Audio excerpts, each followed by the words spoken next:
Welcome, fellow wanderer of the wasteland, to the quiet contemplation of those who shaped the world after the bombs fell. Tonight,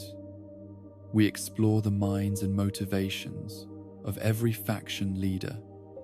in the year 2287, those who carved order from chaos and purpose from despair. Settle in, make yourself comfortable, and let your thoughts drift like radioactive dust settling on ancient ruins. Close your eyes when you're ready, and let the stories of power, sacrifice, and survival wash over you like the gentle rhythm of Geiger counters in the darkness. Let us begin our journey through the complex hearts of those who would rebuild civilization. The young man who would become Elder Arthur Maxon was born not into a world of choice, but into a destiny carved from steel and tradition, his bloodline carrying the weight of the Brotherhood of Steel's entire history like power armor that could never be removed. From his earliest memories, Arthur knew that he was different from other children in the wasteland, not because of any special talent or remarkable intelligence, though he possessed both, but because the genetic lottery had made him the direct descendant of Roger Maxon, the founder and first elder of the Brotherhood of Steel. The Brotherhood's fortress monastery that served as Arthur's childhood home was a place where every stone seemed to whisper the names of heroes and martyrs, where every corridor echoed with the footsteps of paladins who had died defending technology from those who would misuse it.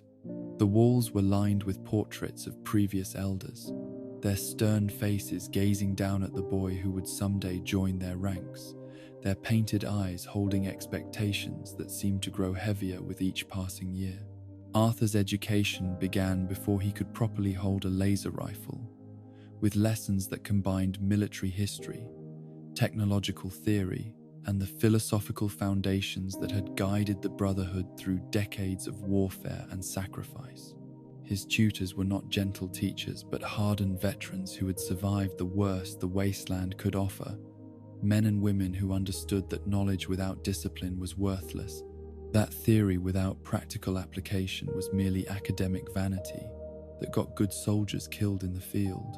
The boy learned to strip and reassemble plasma weapons, while other children played with makeshift toys carved from scrap metal. He studied tactical manuals, while his age peers learned to read from picture books salvaged from the ruins of libraries.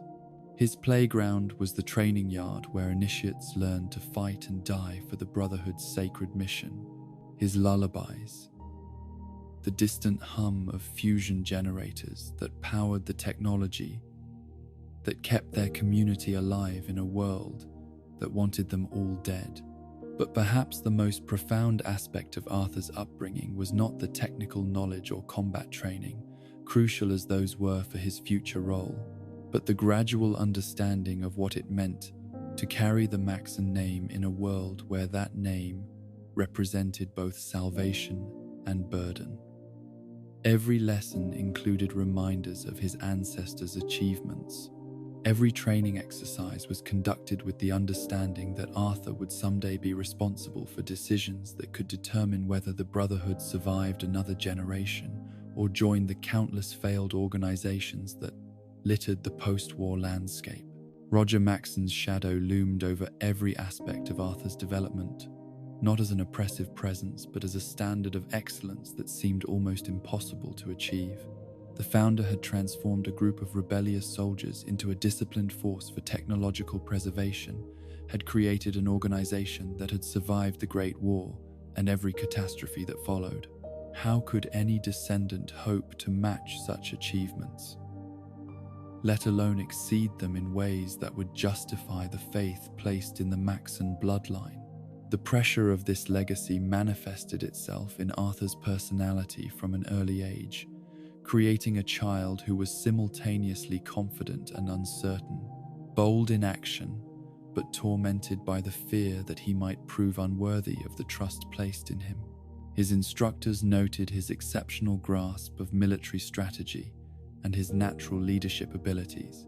but they also observed the weight of expectation that made him drive himself harder than any of his peers. pushing his physical and mental capabilities beyond what should have been demanded of someone so young. Arthur's first real test of leadership came not in a classroom or training exercise, but during a crisis that threatened the Brotherhood's Eastern operations when he was barely 16 years old. The organization had suffered devastating losses in its campaigns against the Enclave, that shadow government that claimed to represent pre-war America's legitimate authority while pursuing policies that would have destroyed what remained of human civilization in their quest for genetic purity and technological supremacy. The Brotherhood's war against the Enclave had been fought with the kind of intensity that left deep scars on both organizations, consuming resources and personnel at rates that neither could sustain indefinitely. The Brotherhood had emerged technically victorious, but victory felt hollow when counted in the graves of paladins and knights who would never return to their families. When measured against the technology and infrastructure that had been destroyed in battles that left nothing but radioactive craters where research facilities and military bases had once stood, the aftermath of these Pyrrhic victories had left the Brotherhood's Eastern Division fractured and demoralized, its leadership structure weakened by losses that included not just frontline fighters, but the experienced officers who had provided strategic guidance and tactical expertise. Internal divisions that had been manageable during the intensity of active warfare began to surface as different factions within the Brotherhood questioned fundamental assumptions about their mission, their methods, and their future direction. Some Brotherhood members argued for a more aggressive stance toward other Wastelanders, believing that the organization's survival depended on establishing clear dominance over all potential rivals through preemptive military action. Others advocated for a more isolationist approach, suggesting that the Brotherhood should withdraw from active engagement with outside communities and focus on preserving their technology and knowledge until the broader wasteland had stabilized enough to make meaningful cooperation possible. Still others pushed for fundamental changes in the Brotherhood's core philosophy, arguing that their traditional emphasis on hoarding pre-war technology had become counterproductive in a world where survival increasingly depended on adaptation and innovation rather than preservation of ancient knowledge. These reformers suggested that the Brotherhood should share their technological expertise more freely with allied communities, building relationships based on mutual benefit rather than maintaining their traditional position as aloof guardians of dangerous knowledge. Arthur found himself thrust into the center of these debates not because he sought political power, but because his bloodline made him a natural focal point for Brotherhood members who wanted to rally around traditional values and established leadership structures. At 16, he was too young to formally assume the title of elder, but his presence provided psychological stability for an organization that desperately needed symbols of continuity and hope for the future.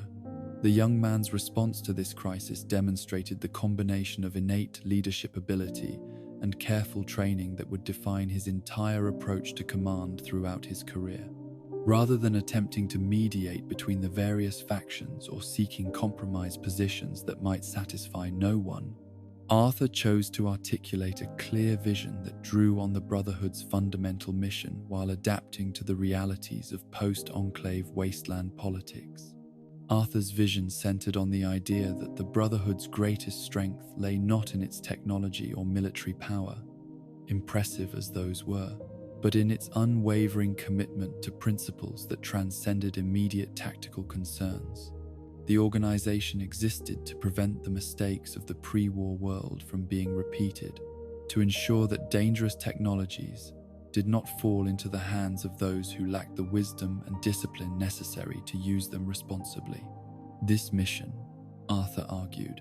required the Brotherhood to take a more active role in shaping the post-war world, rather than simply reacting to threats as they emerged. Instead of waiting for dangerous technologies to surface and then attempting to contain them, the Brotherhood should actively seek out and secure such technologies before they could be misused. Instead of maintaining their traditional isolation from wasteland communities, they should establish their presence in key strategic locations where their influence could prevent the emergence of threats to human survival. The cornerstone of Arthur's strategic vision was the recognition that the Commonwealth, the loose collection of settlements and city-states that had emerged around the ruins of Boston, represented both the greatest opportunity and the most serious threat that the Brotherhood had encountered since the Enclave's defeat. The region's relatively high population density and industrial capacity made it a natural center for technological development and innovation, but those same characteristics also made it a breeding ground for the kind of uncontrolled experimentation that could produce catastrophic results. Intelligence reports from Brotherhood reconnaissance teams had identified the Institute as a particular source of concern, an organization that possessed scientific capabilities that rivaled or exceeded the Brotherhood's own technological resources, while apparently operating without the ethical constraints and safety protocols that the Brotherhood considered essential for responsible research. The Institute's creation of synthetic humans, artificial beings that were indistinguishable from natural humans but lacked souls or genuine consciousness, represented exactly the kind of hubris and reckless innovation that the Great War's architects had displayed in their final, fatal years. Arthur's decision to focus the Brotherhood's efforts on establishing dominance in the Commonwealth was not merely a strategic calculation, but a moral imperative that reflected his deep understanding of the organization's core mission and values. The Brotherhood existed to prevent another Great War, to ensure that humanity's technological capabilities never again exceeded its wisdom and moral development. The Institute's synth program represented a direct challenge to this mission, a demonstration that some groups remained willing to play with forces they could not control or fully understand. The campaign to establish Brotherhood dominance in the Commonwealth required not just military action but a fundamental transformation of the organization's operational methods and public image. Arthur recognized that traditional Brotherhood tactics, arriving in an area, identifying and securing dangerous technologies, and then withdrawing to their fortified positions, would not be sufficient for the complex political and social challenges they would face in a region as densely populated and politically fragmented as the Commonwealth. Instead, the Brotherhood would need to establish a permanent presence that demonstrated both their military capabilities and their commitment to protecting innocent civilians from the dangers posed by uncontrolled technology. This required the construction and deployment of the Pridwen, a massive airship that served not just as a mobile command center and weapons platform, but as a symbol of the Brotherhood's technological superiority and their dedication to bringing order to a chaotic world. The Pridwen's arrival in the Commonwealth marked the beginning of a new chapter in Brotherhood history, one that would test every aspect of Arthur's leadership while demonstrating the effectiveness of his strategic vision. The airship's imposing presence in the sky above Boston sent an unmistakable message to every faction and settlement in the region. The Brotherhood of Steel had arrived, and they intended to stay until their mission was completed. Arthur's management of the Commonwealth campaign revealed the sophisticated understanding of both military strategy and political psychology that distinguished him from previous Brotherhood leaders who had relied primarily on technological superiority and martial prowess. He understood that the Brotherhood's success would depend not just on their ability to defeat enemies in direct combat, but on their capacity to win the support, or at least the acquiescence of civilian populations who had grown weary of the constant conflict and uncertainty that characterized post-war life. This understanding led Arthur to develop a more nuanced approach to the Brotherhood's traditional mission of technology, preservation, and control. Rather than simply seizing dangerous technologies and withdrawing to secure locations, the Brotherhood, under Arthur's leadership, began actively engaging with local communities to explain their mission and demonstrate the benefits of cooperation with their efforts. They provided protection against raiders and super mutants, shared medical knowledge and supplies with allied settlements, and offered training and equipment to local defense forces that proved willing to support Brotherhood objectives. But Arthur's most significant innovation was his willingness to adapt the Brotherhood's organizational structure and operational methods to meet the specific challenges posed by the Institute and their synth program. Traditional Brotherhood doctrine had focused primarily on preserving and controlling pre-war technologies that had already been developed and tested, but the Institute represented something entirely different. An active research organization that was continuing to develop new technologies without regard for the ethical implications or potential consequences of their work. The Brotherhood's response to the Institute required not just military action, but a comprehensive intelligence operation that could identify and track synthetic infiltrators, a propaganda campaign that could educate Commonwealth residents about the threat posed by artificial humans, and a technological development program that could produce countermeasures for Institute capabilities. Arthur's leadership of these multifaceted operations demonstrated his evolution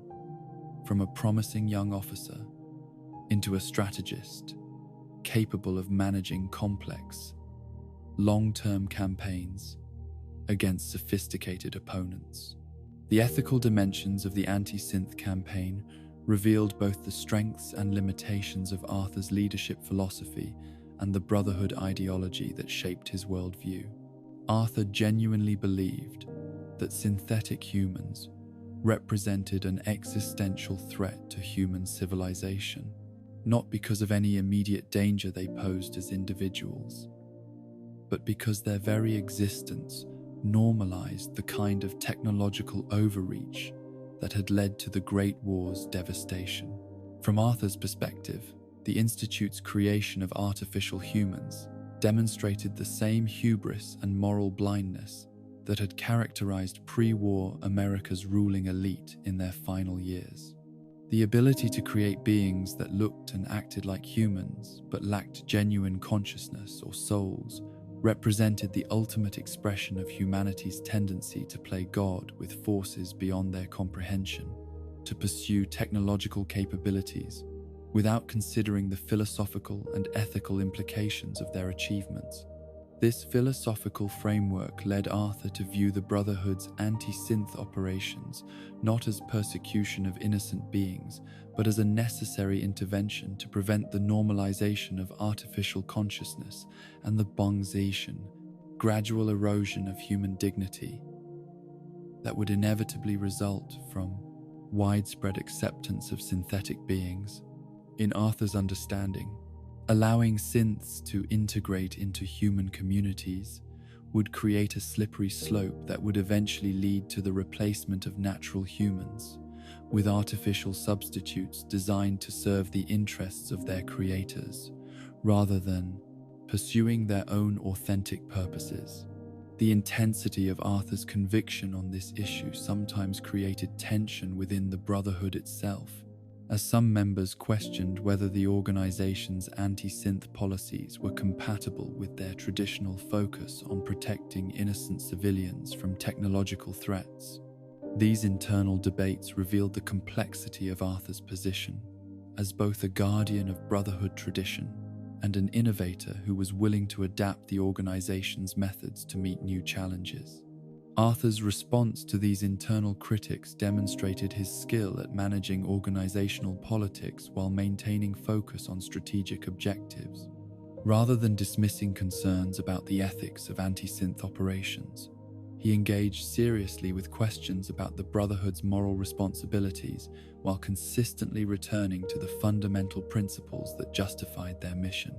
The Brotherhood existed to prevent the repetition of pre-war mistakes, and the Institute's synth program represented exactly the kind of reckless experimentation that had led to humanity's near extinction. This philosophical consistency, combined with Arthur's demonstrated competence as a military leader and strategic planner, gradually won over most of the Brotherhood members who had initially questioned his approach to the Commonwealth campaign. His ability to articulate a clear moral framework for the organization's activities provided psychological stability for soldiers who might otherwise have struggled with the ethical complexities of their assigned missions. The success of Arthur's leadership during the Commonwealth campaign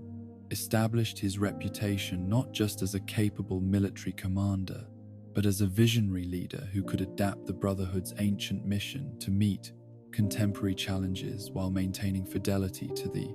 organization's core values. His youth, which had initially been seen as a potential liability, came to be viewed as an asset that enabled him to think creatively about problems that had stymied previous generations of Brotherhood leaders. Arthur's achievement in the Commonwealth represented more than just a successful military campaign. It demonstrated that the Brotherhood of Steel could evolve and adapt to changing circumstances without losing its essential identity or abandoning its fundamental mission. Under his leadership, the organization had proven that it could operate effectively in complex political environments, build relationships with civilian communities, and confront threats that required more than traditional military responses. The transformation of Arthur Maxon, from a young man burdened by family legacy into a leader capable of guiding the Brotherhood through its most complex challenges, reflects the broader evolution of post-war civilization from the chaos and desperation of the immediate post-nuclear period toward more sophisticated forms of organization and governance. His story demonstrates that leadership in the wasteland requires not just military prowess or technological expertise, but the ability to synthesize traditional values with innovative approaches to unprecedented problems. As Elder Arthur Maxon consolidated his authority over the Brotherhood's eastern operations and established their dominance in the Commonwealth, his leadership style came to embody both the organization's greatest strengths and its most significant limitations. His unwavering commitment to the Brotherhood's mission provided stability and direction during periods of uncertainty and crisis, but his rigid adherence to ideological principles sometimes prevented the kind of flexibility that might have enabled more effective responses to complex situations. The legacy that Arthur created during his rise to power would influence not just the Brotherhood's future development, but the broader trajectory of post-war civilization's recovery from the Great War's devastation. His success in transforming the Brotherhood from a fractured, demoralized organization into a dominant force in one of the wasteland's most strategically important regions proved that principled leadership could still shape the course of history, even in a world that seemed to reward only strength and ruthless pragmatism. Arthur Maxon's story reminds us that leadership in the post-nuclear world requires more than just the ability to command loyalty or win military victories. It demands the intellectual courage to confront complex moral questions, the strategic vision to anticipate future challenges, and the emotional strength to carry the weight of decisions that will determine whether human civilization survives or joins the countless failed experiments that litter the wasteland's radioactive landscape. The man who would become Caesar began his journey into darkness not as a conqueror or tyrant, but as Edward Sallow, a scholar and idealist whose dedication to learning and human betterment seemed to promise a future devoted to healing rather than conquest. His early years were spent among the followers of the Apocalypse, that noble organization dedicated to preserving knowledge and providing medical care to the countless wounded souls who wandered the post-war wasteland, seeking meaning in a world that had seemingly abandoned both reason and compassion. Edward Sallow's transformation from healer to destroyer represents one of the most profound and troubling character evolutions in the entire post-nuclear landscape, a metamorphosis so complete that it challenges our fundamental assumptions about human nature and the forces that shape individual destiny. The young scholar who once tended to radiation burns and malnutrition among tribal refugees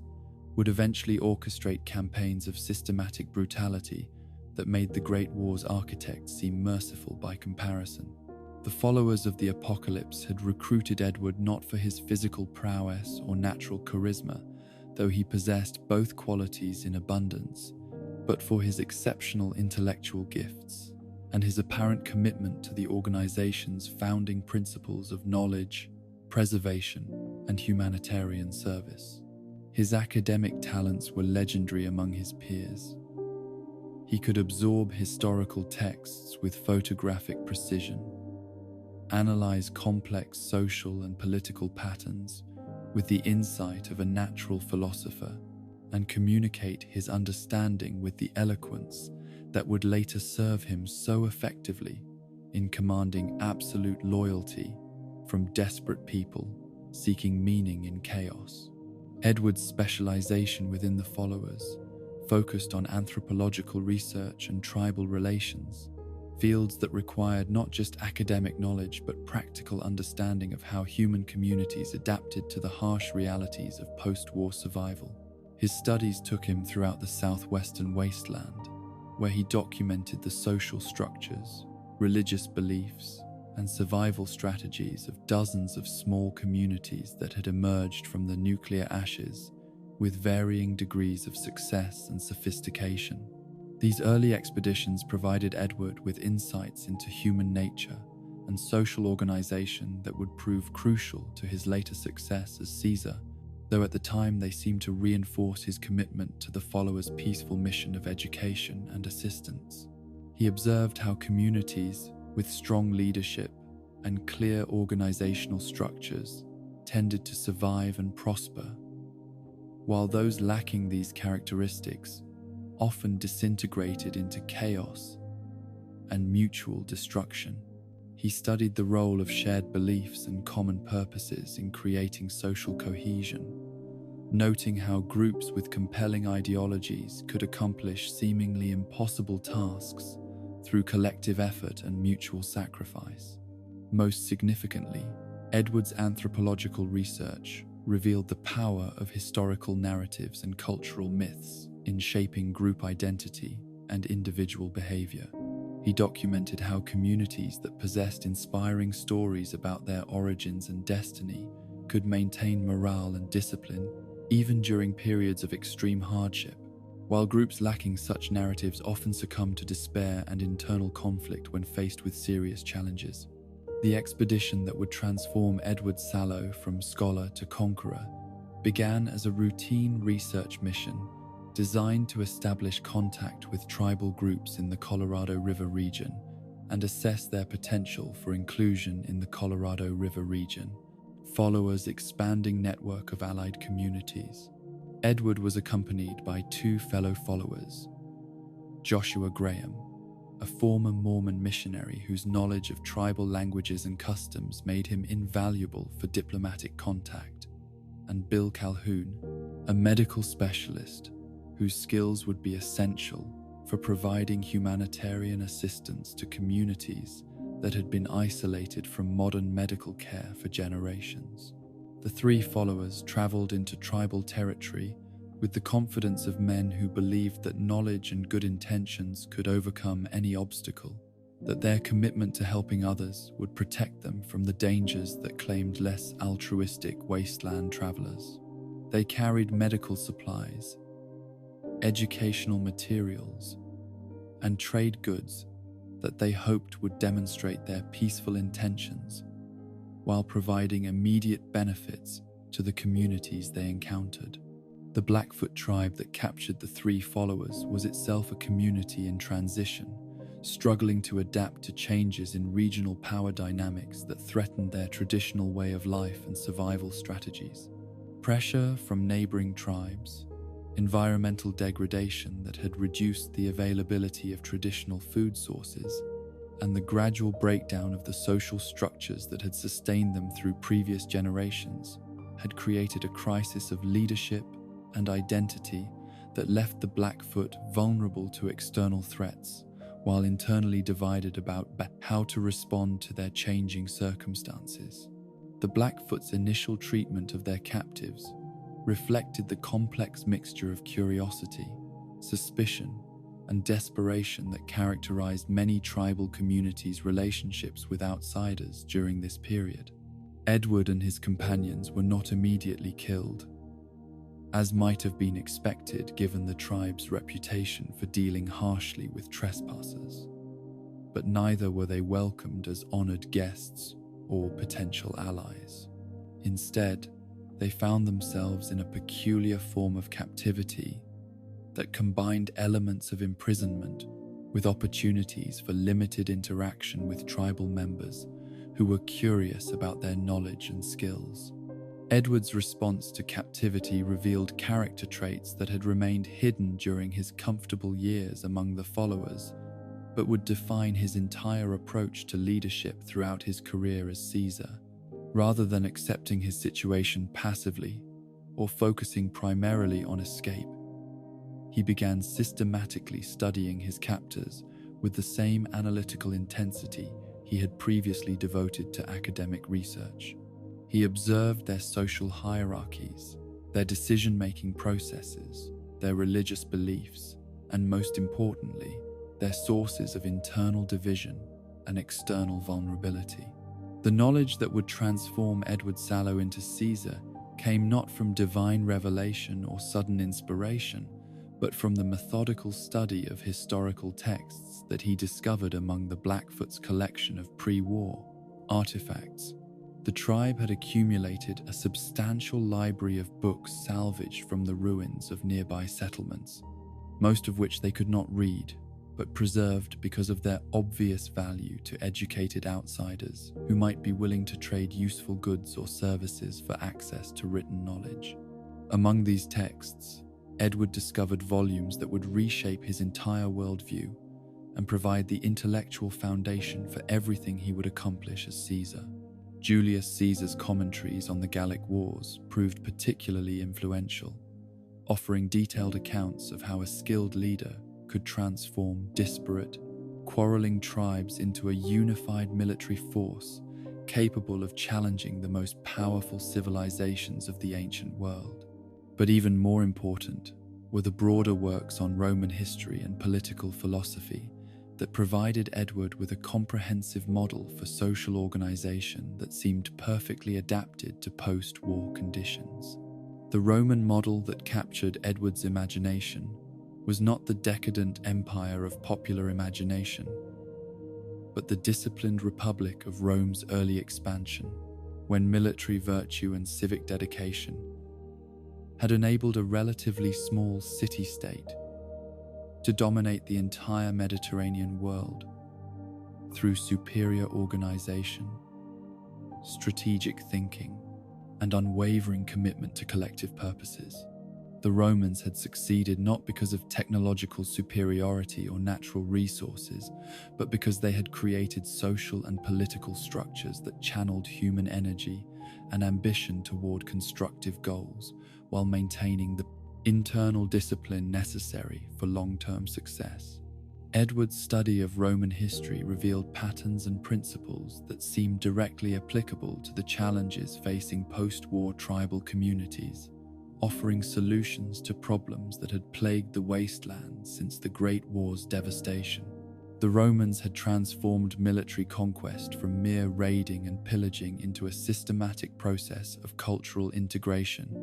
that converted defeated enemies into loyal citizens, creating ever-expanding circles of shared identity and common purpose.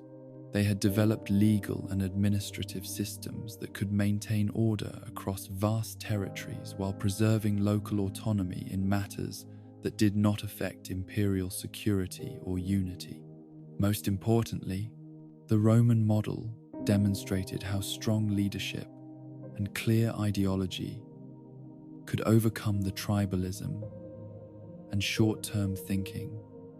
that prevented wasteland communities from achieving the scale and organization necessary for genuine security and prosperity. The Romans had succeeded because they had learned to think beyond immediate survival needs, planning and building for future generations while maintaining the military strength necessary to defend their achievements against those who would destroy them through envy or fear. Edward's transformation of the Blackfoot tribe from a struggling, divided community into the foundation of Caesar's legion represented the practical application of these Roman principles to post-war conditions, demonstrating both the power of his historical insights and his exceptional abilities as a leader and organizer. The process required not just intellectual understanding of Roman methods, but the charisma and strategic thinking necessary to convince desperate people to abandon familiar ways of life in favor of an untested vision of future greatness. The first step in this transformation involved Edward's gradual assumption of authority within the tribe through a combination of demonstrated competence and careful political maneuvering that eliminated potential rivals while building support among tribal members who were most receptive to change. He began by offering practical solutions to immediate problems, improved military tactics that enabled the Blackfoot to defeat enemies who had previously seemed invincible, organizational innovations that increased the efficiency of hunting and food production, and diplomatic strategies that created alliances with neighboring groups where conflict had previously been inevitable. These early successes provided Edward with the credibility necessary to propose more fundamental changes in tribal structure and identity, modifications that would gradually transform the Blackfoot from a traditional tribal community into something resembling a Roman military unit. He introduced concepts of discipline and hierarchy that went far beyond traditional tribal customs, creating clear chains of command and systems of rewards and punishments that encouraged individual excellence, while subordinating personal ambitions to collective goals. The religious and ideological dimensions of Edward's transformation into Caesar proved as important as the military and organizational changes he implemented among the Blackfoot. He understood that lasting social change required not just new behaviors, but new ways of thinking about identity, purpose, and destiny that would sustain commitment to his vision even during periods of hardship and sacrifice. The creation of the Caesar persona was not merely an exercise in personal vanity,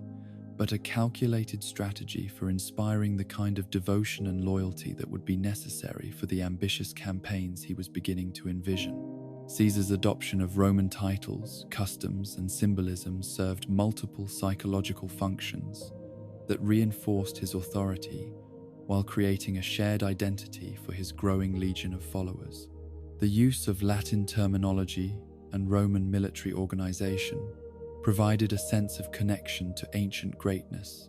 that elevated the legion above the crude tribalism that characterized most wasteland communities, creating pride and esprit de corps that sustained morale during the inevitable hardships of military campaigns and territorial expansion. The philosophical framework that Caesar developed to justify his methods and goals drew heavily on Roman concepts of virtus and civilitas, ideals that emphasized duty, courage, and sacrifice for the common good, while rejecting the individualistic values that Caesar blamed for the Great War and its aftermath. In Caesar's interpretation, the pre-war world had destroyed itself because of excessive focus on personal freedom and individual rights that had prevented the kind of collective action necessary for solving complex social problems and maintaining long-term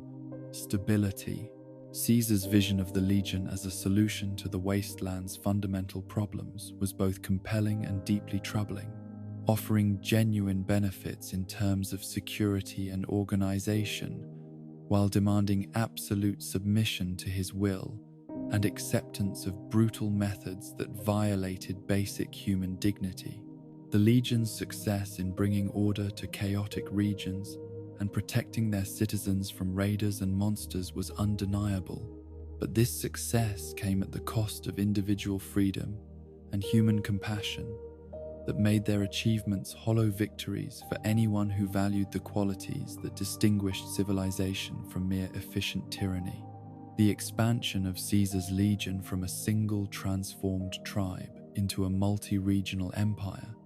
demonstrated both the effectiveness of Caesar's methods and their ultimately self-defeating nature, as success bred the kind of hubris and overconfidence that had characterized the Roman Empire during its period of decline and eventual collapse. Caesar's military campaigns achieved remarkable victories through superior discipline and tactical innovation, but each conquest required increasingly brutal methods to maintain control over diverse populations that had no natural loyalty to Roman ideals or Caesar's personal authority. The legion's treatment of conquered territories revealed the fundamental contradiction at the heart of Caesar's philosophy and methods, as his commitment to order and stability required the systematic destruction of local cultures and traditions that might serve as focuses for resistance to Roman rule. The process of Romanization that Caesar implemented in occupied areas was not the gradual cultural integration that had characterized the historical Roman Empire, but a violent erasure of existing identities that created resentment and instability, even as it eliminated immediate threats to legion authority. Caesar's personal evolution from Edward Sallow, the scholar, to Caesar, the autocrat, reflected the corrupting influence of absolute power on even the most intelligent and initially idealistic individuals,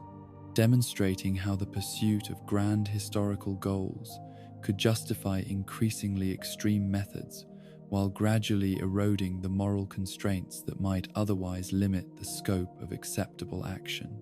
The man who had once dedicated his life to healing and education became capable of ordering crucifixions and mass enslavements with the same clinical detachment that had once characterized his academic research. The Legion's conflict with the new California Republic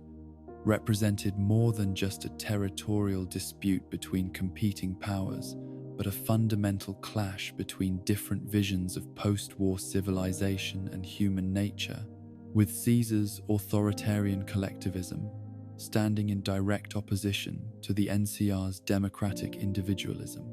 Both sides could point to genuine achievements and legitimate grievances, but the intensity of their conflict made compromise impossible and ensured that their rivalry would be resolved only through the complete victory of one faction over the other. Caesar's declining health during the later stages of his campaign against the NCR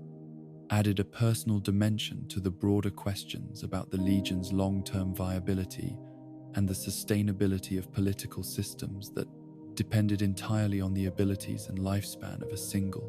irreplaceable leader. The brain tumor that threatened Caesar's life also threatened the survival of everything he had built, as the Legion lacked the institutional structures necessary to maintain unity and purpose without his direct personal authority to resolve disputes and provide strategic direction. The question of succession that haunted Caesar's final years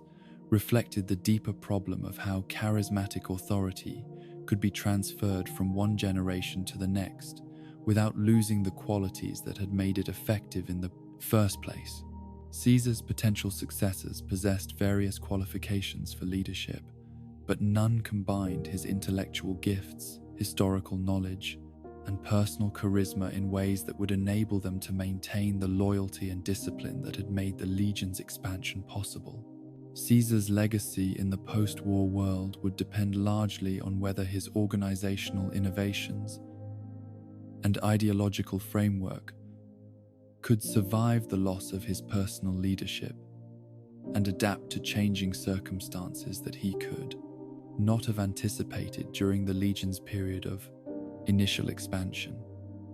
The principles and methods he had developed might prove durable enough to outlast their creator,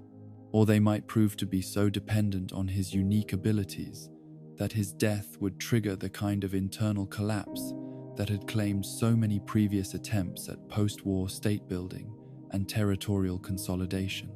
The transformation of Edward Sallow into Caesar represents both the potential and the dangers inherent in attempts to rebuild civilization from the ashes of the Great War, demonstrating how knowledge and leadership could create remarkable achievements, while also showing how the pursuit of order and security could justify methods that violated the very values that made civilization worth preserving. Caesar's story reminds us that the line between salvation and damnation in the post-war world was often thinner than those who walked it realized, and that the greatest threats to human dignity sometimes came not from external enemies, but from the internal corruptions that absolute power inevitably generated in even the most capable and initially well-intentioned leaders. The child who would become father began his existence not with the gentle awakening of natural birth, but with the violent disruption of cryogenic sleep, torn from the frozen embrace of Vault 111 by strangers whose faces he would never remember, but whose actions would define every aspect of his future development. The infant known only as Sean was lifted from his mother's arms while she slept in suspended animation, unaware that her child was being stolen for purposes that transcended any normal understanding of parental love or family bonds. The kidnapping that separated Sean from his biological parents was not an act of random cruelty or opportunistic child trafficking, but a carefully planned operation conducted by the Institute, that shadowy organization of scientists and researchers who had spent decades perfecting technologies that challenged fundamental assumptions about life, consciousness, and human identity. The Institute's interest in Sean was not personal, but clinical, based on their assessment of his genetic material as the key to solving technical problems that had plagued their synthetic human development program for years. The pure, uncontaminated DNA that Sean carried in his cells represented something precious beyond calculation in the post-war world, where generations of radiation exposure had corrupted the genetic heritage of virtually every human being who had survived the Great War and its aftermath.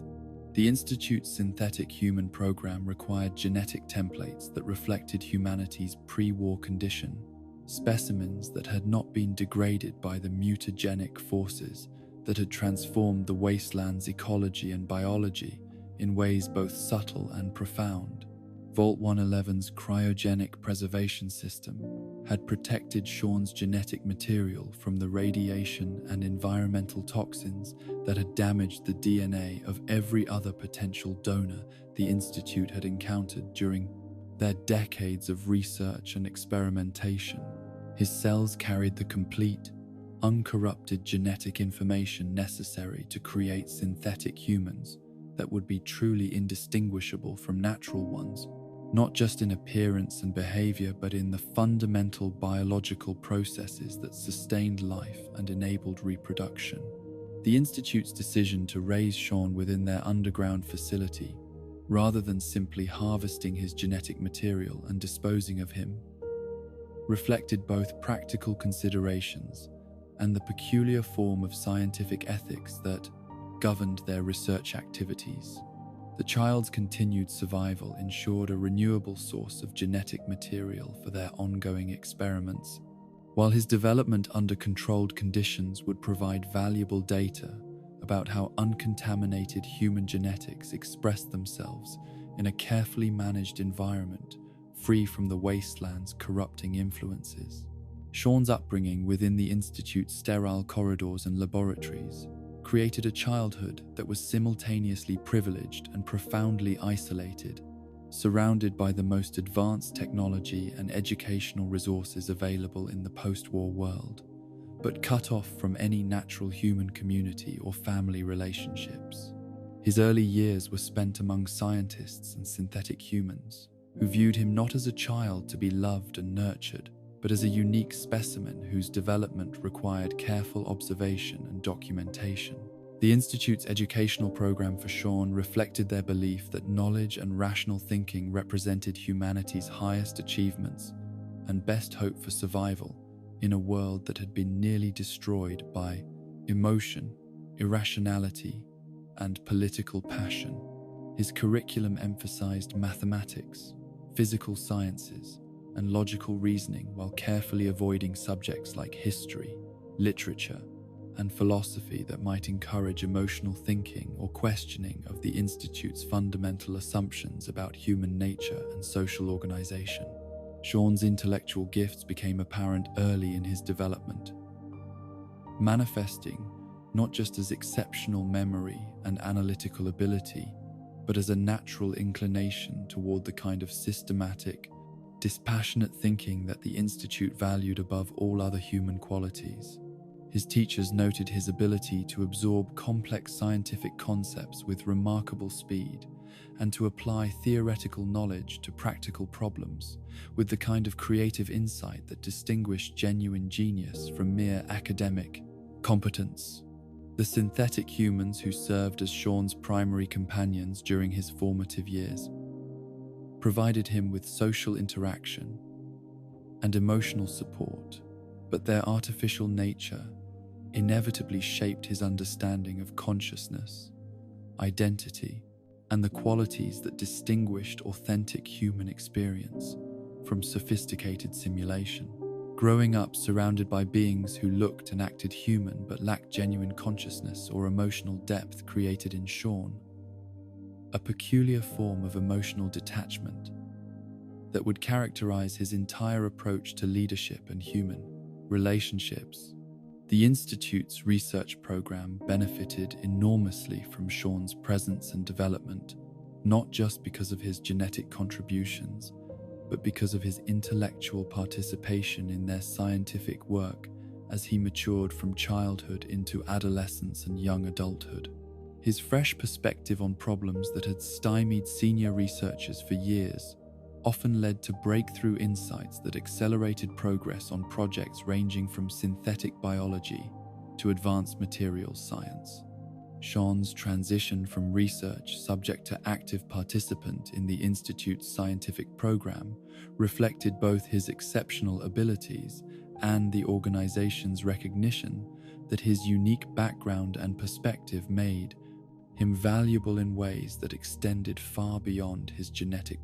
material. His childhood among synthetic humans had given him intuitive understanding of their capabilities and limitations that complemented the technical knowledge of researchers who had created them but never lived alongside them as equals and companions.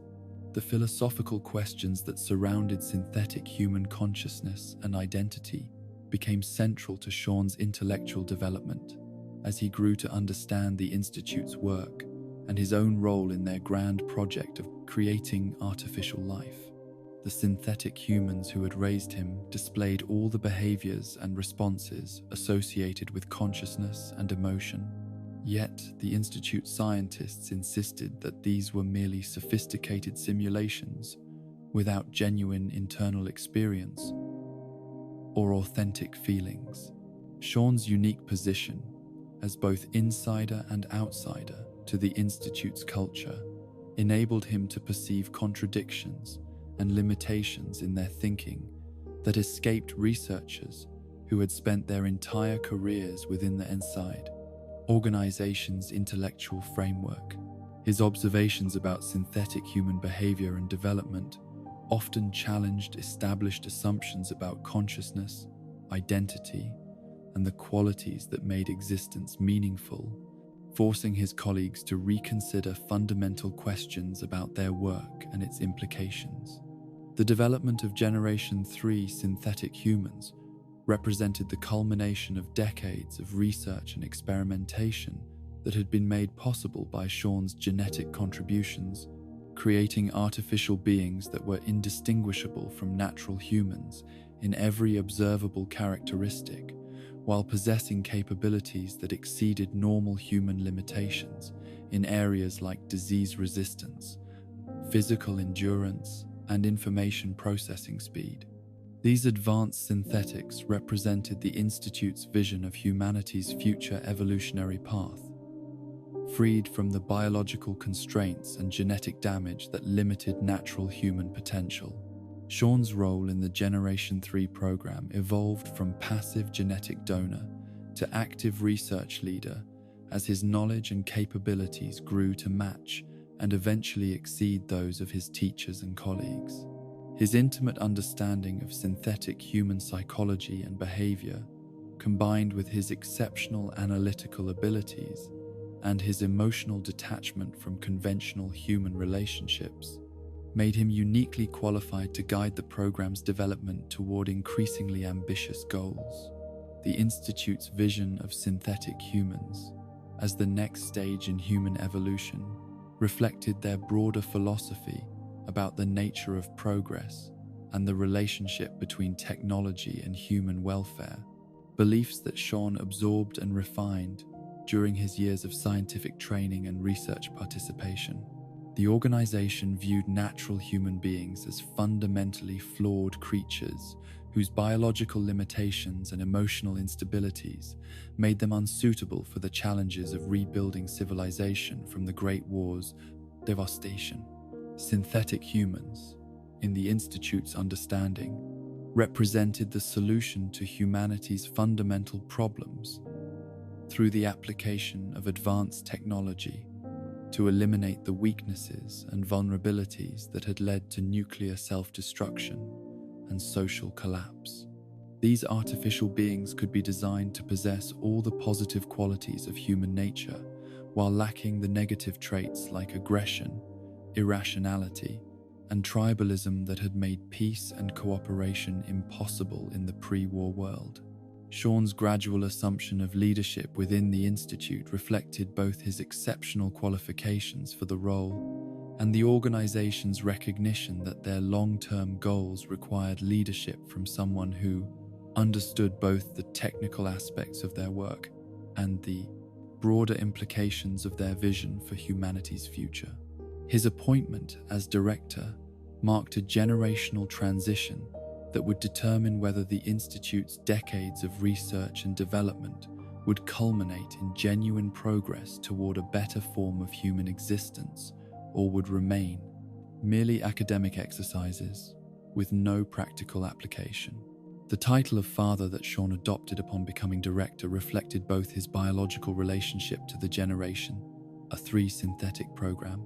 and his symbolic role as the progenitor of a new form of human life that would eventually replace the flawed, natural version that had proven incapable of managing advanced technology responsibly.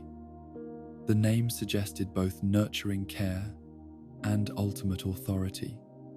positioning Sean as both creator and guardian of synthetic humanity's future development.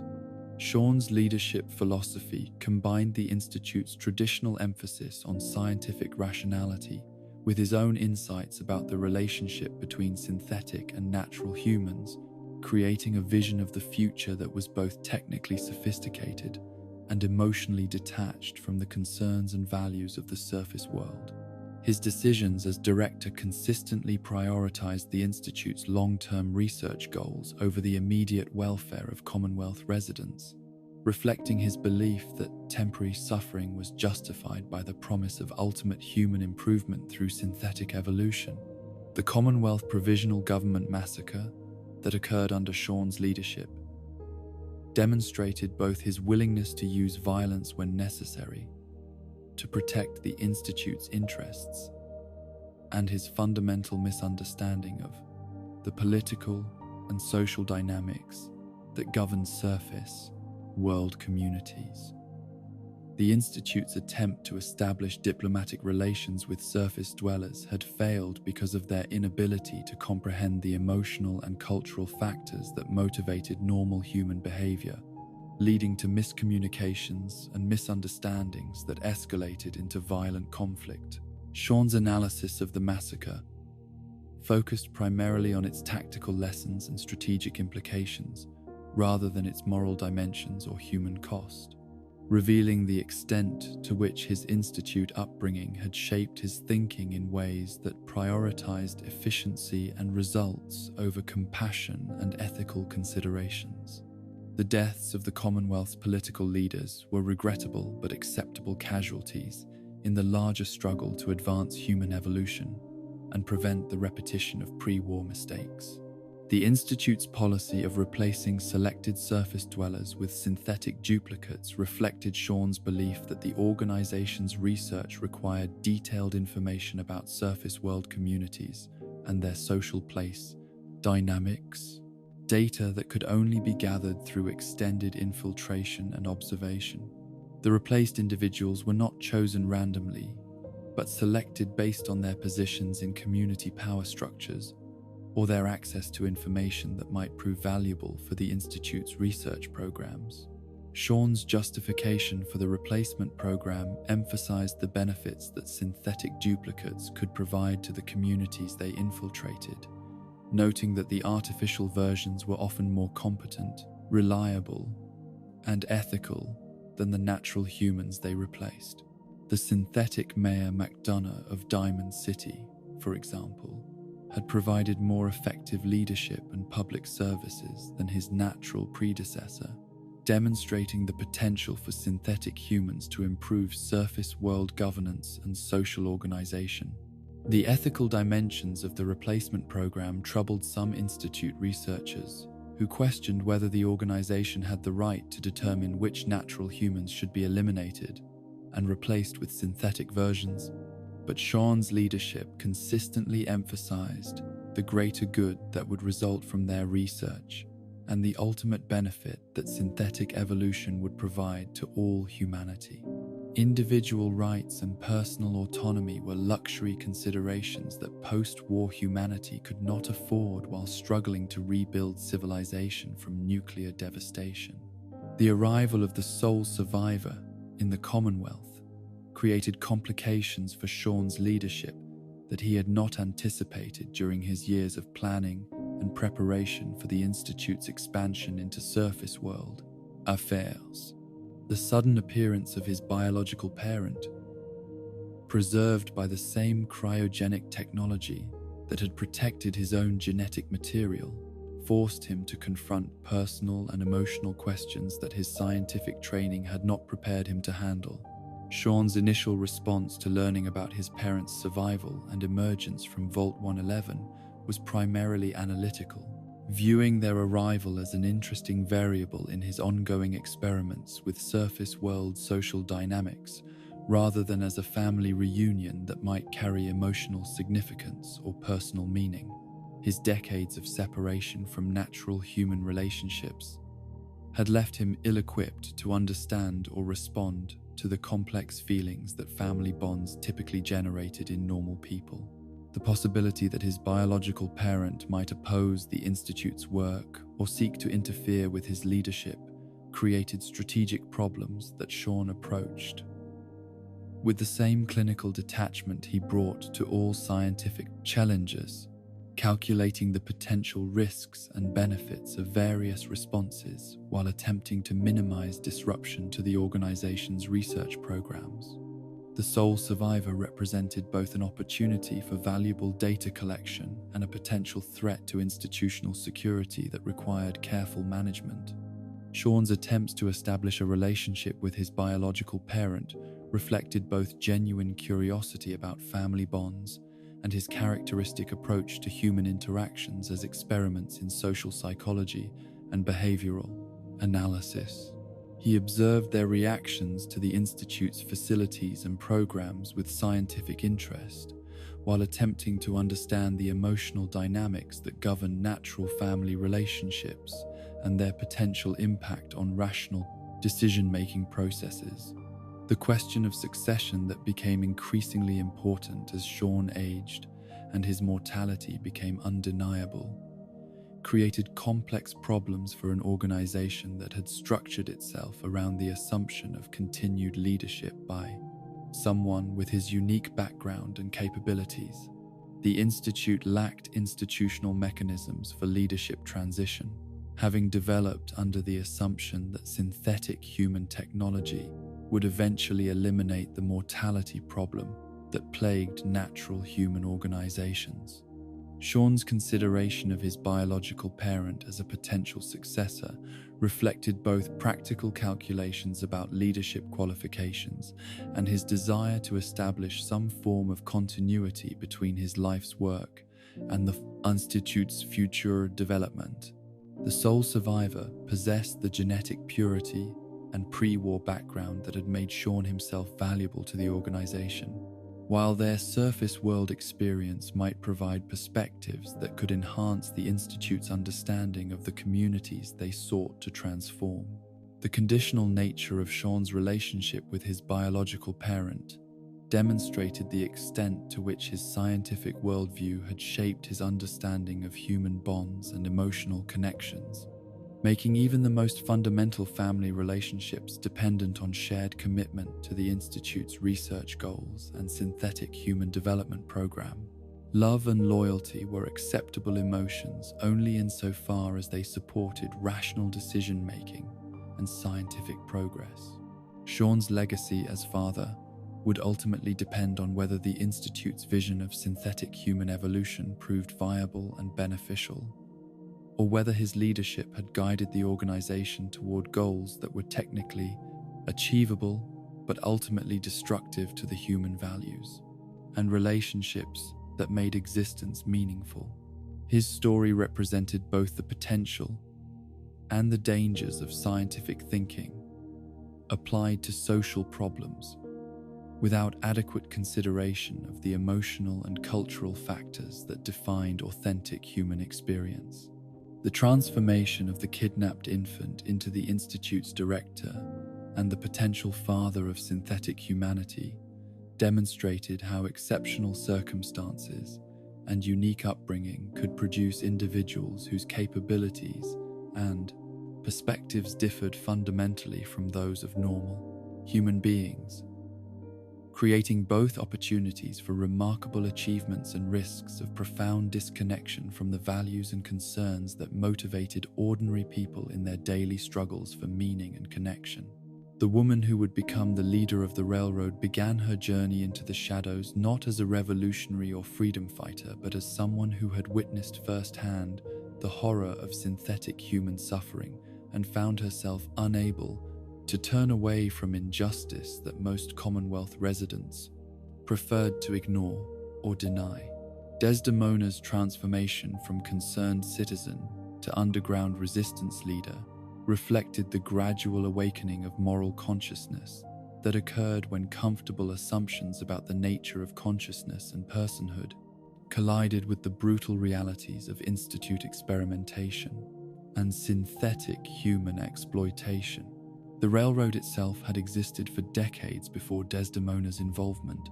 operating as a loose network of sympathizers and activists who believed that synthetic humans possessed genuine consciousness and deserved the same rights and protections afforded to natural human beings. The organization's early operations were small in scale and limited in effectiveness, focused primarily on helping individual synths escape from Institute control while lacking the resources or strategic vision necessary to challenge the fundamental systems that enabled synthetic human oppression. Desdemona's introduction to the railroad came through her encounter with a synth who had achieved self-awareness and was desperately seeking escape from the Institute's control, a meeting that challenged everything she had believed about the nature of consciousness and the moral obligations that conscious beings owed to one another.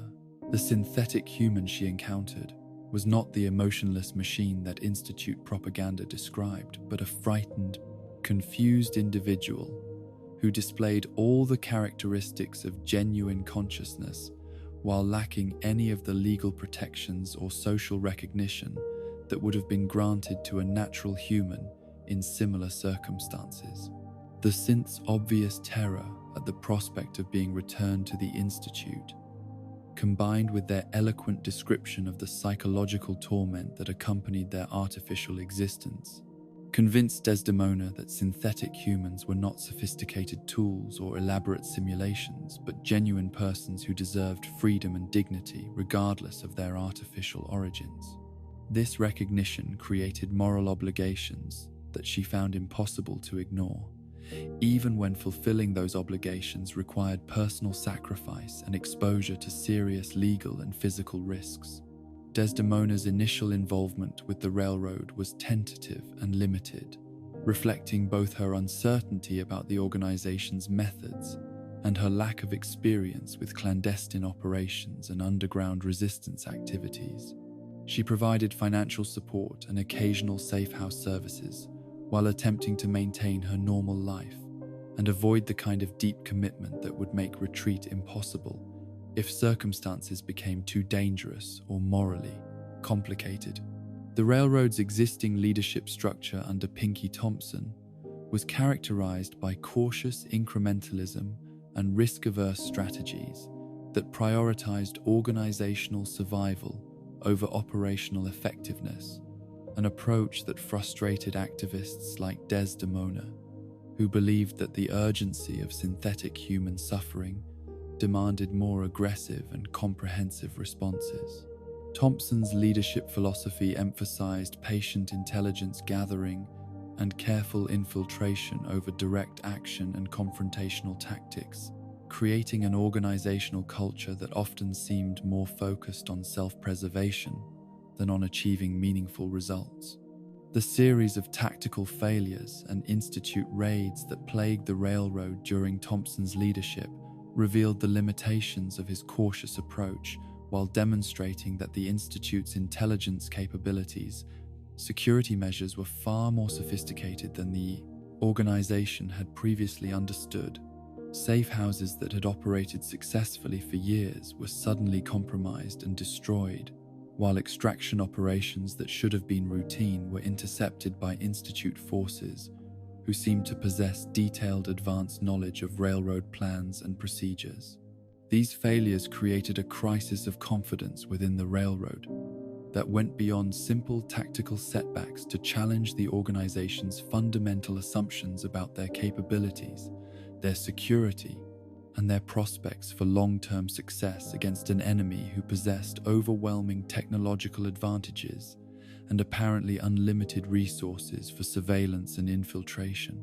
The revelation that the Institute could monitor and counter their operations so effectively raised serious questions about whether underground resistance was even possible against such a sophisticated opponent. Desdemona's response to these failures differed fundamentally from Thompson's approach, as she argued for more aggressive tactics and broader operational scope rather than increased caution and further reduction in their activities. Her analysis of the railroad's problems focused on their reactive posture and limited objectives, suggesting that their defensive approach actually made them more vulnerable to Institute countermeasures, while failing to achieve the kind of dramatic results that might inspire broader public support for synthetic human rights. The philosophical disagreements between Desdemona and Thompson reflected deeper differences about the nature of their struggle and the methods that would be necessary to achieve genuine victory over the Institute's synthetic human program. Thompson viewed the railroad as a humanitarian organization whose primary mission was to minimize synthetic human suffering through careful rescue operations and gradual consciousness raising among Commonwealth residents,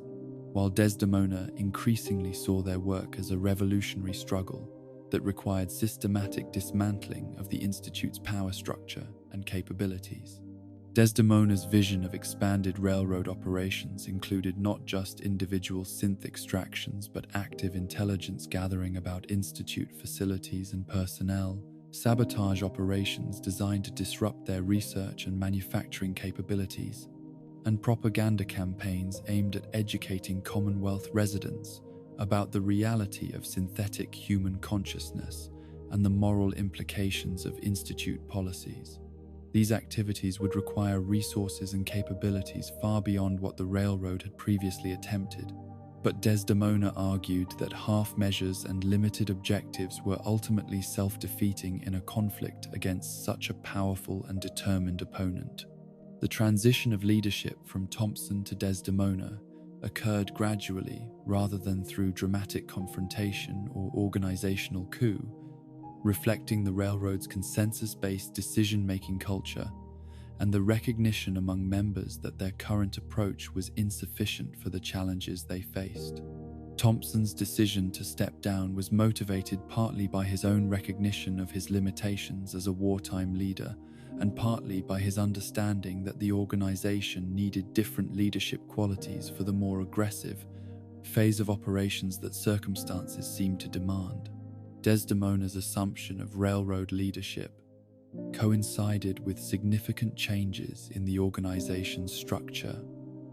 recruitment practices, and operational methods that reflected her more comprehensive and aggressive approach to the synthetic human liberation struggle. She expanded the recruitment of agents with military and intelligence experience, established more sophisticated security protocols to protect against Institute infiltration, and developed strategic partnerships with other groups and individuals who had reasons to oppose Institute activities. The operational changes that Desdemona implemented included the development of better intelligence networks within Institute facilities, the establishment of more secure safe house networks using improved construction and security techniques, and the creation of specialized teams trained in different aspects of synthetic human extraction and support services. These improvements required significant investments in training, equipment, and facilities that strained the railroad's resources, while promising more effective operations and better success rates for individual missions. Desdemona's leadership style combined inspirational rhetoric about synthetic human rights with practical attention to the tactical and logistical details that determined whether operations succeeded or failed, creating an organizational culture that balanced ideological commitment with operational competence. Her ability to articulate the moral dimensions of their struggle helped maintain agent morale during difficult periods, while her insistence on professional standards and careful planning improved their chances of achieving concrete results. The expansion of railroad operations under Desdemona's leadership brought them into contact with other Commonwealth factions and organizations, creating both opportunities for cooperation and risks of exposure or conflict that required careful management to avoid compromising their primary mission. The railroad's relationships with groups like the Minutemen and individual settlements were generally positive, but required constant attention to prevent political complications that might interfere with their synthetic human liberation activities. The Battle of Bunker Hill represented both the culmination of Desdemona's strategic vision and the greatest test of her leadership capabilities, as the railroad faced simultaneous confrontations with both the Institute forces attempting to recapture escaped synths and the Brotherhood of Steel units seeking to eliminate synthetic humans entirely. The three-way battle required tactical flexibility and strategic thinking that went far beyond the railroad's previous experience, while the stakes involved could not have been higher for the synths whose freedom depended on the outcome. Desdemona's management of the Bunker Hill crisis demonstrated her evolution from activist to military commander,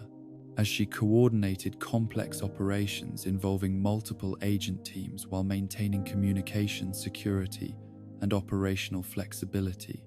under extremely challenging conditions. Her decision to commit fully to the battle, rather than attempting to withdraw or negotiate, reflected her understanding that the railroad's credibility and future effectiveness depended on their willingness to fight for their railroad's proud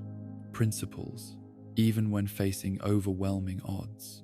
The tactical success of the railroad forces at Bunker Hill validated many of Desdemona's strategic innovations and organizational changes, while proving that their expanded capabilities could be effectively deployed even against sophisticated opponents like the Institute and the Brotherhood of Steel. The battle's outcome demonstrated that underground resistance could achieve significant victories through proper planning, adequate resources, and unwavering commitment to their mission objectives. The personal costs of Desdemona's leadership approach became increasingly apparent as the railroad's operations expanded and their conflict with the Institute intensified, requiring sacrifices from agents and supporters that went far beyond the financial contributions and occasional assistance that had characterized earlier phases of the organization's development. The demands of leading a revolutionary organization in active conflict with powerful enemies left little time or energy for personal relationships or individual concerns outside the liberation struggle. Desdemona's unwillingness to compromise on fundamental questions of synthetic human rights sometimes created tension within the railroad when practical considerations suggested that tactical flexibility might achieve better results. With lower risks to agent safety and organizational security, her insistence on treating every synth as worthy of rescue, regardless of the dangers involved, reflected her moral absolutism, but also created operational challenges that required careful management to avoid catastrophic losses. The question of whether Desdemona's approach to synthetic human liberation was ultimately sustainable, given the railroad's limited resources and the Institute's overwhelming advantages, remained a source of ongoing debate within the organization and among Commonwealth observers who sympathized with their goals while questioning their methods. The intensity of her commitment to the cause provided inspiration and motivation for railroad agents, but also raised concerns about the long-term health and stability of an organization built around such demanding expectations. Desdemona's vision of success extended beyond the immediate goal of liberating individual synths to encompass broader social and political changes that would create a Commonwealth society capable of recognizing and protecting synthetic human rights through legal and institutional mechanisms. This long-term perspective required thinking about post-liberation integration issues and the development of support systems that would enable freed synths to build meaningful lives as full members of Commonwealth communities. The educational and propaganda aspects of Desdemona's strategy reflected her understanding that lasting change required shifts in public opinion and social attitudes rather than simply successful military or covert operations against Institute facilities and personnel. The railroad's efforts to document synthetic human experiences and share their stories with Commonwealth residents represented an investment in long-term consciousness raising that might prove as important as their rescue operations for achieving fundamental improvements in synthetic human treatment. The legacy that Desdemona hoped to create through her leadership of the railroad went beyond the specific individuals they had helped to escape Institute control, to include broader recognition of the principles of consciousness and personhood that transcended the biological boundaries traditionally used to define moral community. Her work represented an expansion of ethical thinking that challenged Commonwealth residents to reconsider their assumptions about what qualities made beings worthy of moral consideration and legal protection. The personal transformation that had carried Desdemona from concerned observer to revolutionary leader reflected the kind of moral awakening that could occur when individuals encountered injustice so profound and systematic that passive acceptance became psychologically and ethically impossible. Her story demonstrated how ordinary people could develop extraordinary capabilities when motivated by clear moral imperatives and supported by communities of like-minded individuals who shared their commitment to fundamental human values. Desdemona's leadership of the railroad represented one of the most significant challenges to Institute authority and synthetic human exploitation that had emerged in the post-war Commonwealth. proving that underground resistance could achieve meaningful results, even against technologically superior opponents, when guided by clear principles and sustained by unwavering commitment to justice. Her influence extended far beyond the specific individuals and operations under her direct command to inspire broader questioning of the social and political structures that enabled systematic oppression of conscious beings, regardless of their origins or artificial nature. The man who would become the heart and soul of the Minutemen's resurrection began his journey not as a leader seeking power or glory, but as a survivor carrying the unbearable weight of failure, his memories haunted by the screams of innocent people he had been unable to protect when they needed him most. Preston Garvey's transformation from a broken soldier,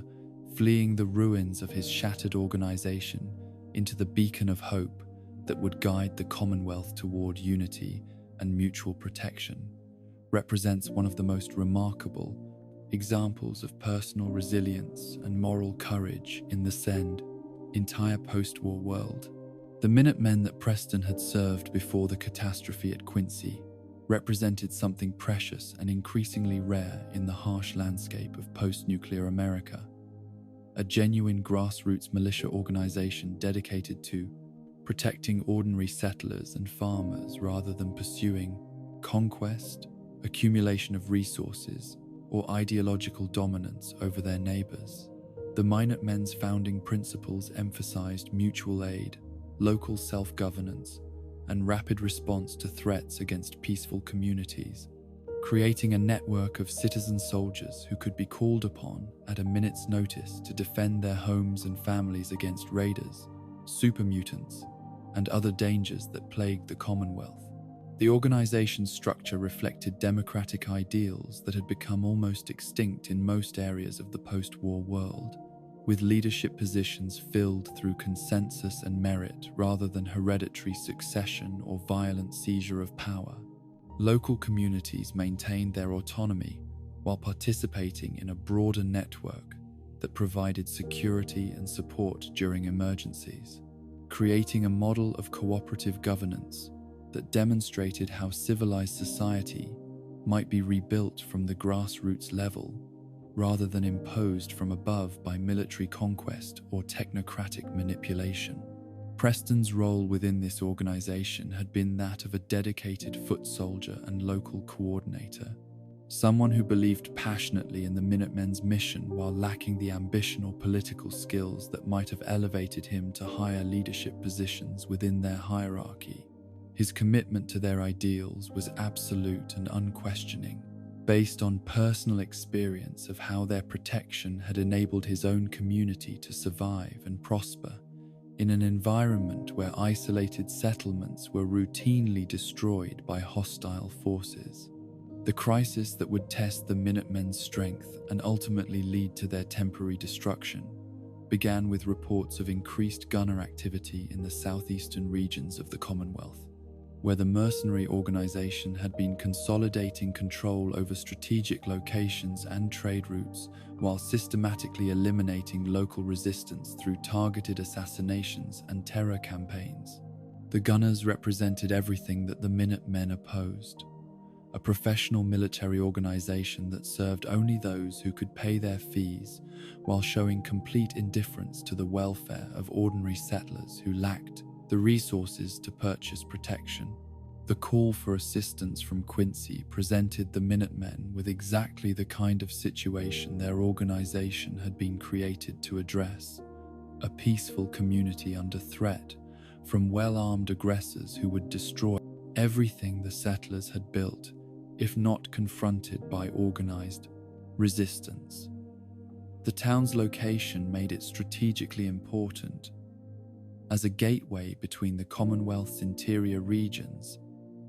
and the coastal areas where trade and communication with outside settlements occurred, while its population included families and individuals who had contributed significantly to the broader network of mutual support that held Minutemen communities together. Preston's participation in the relief expedition to Quincy was motivated by the same sense of duty and moral obligation that had guided his entire service with the Minutemen,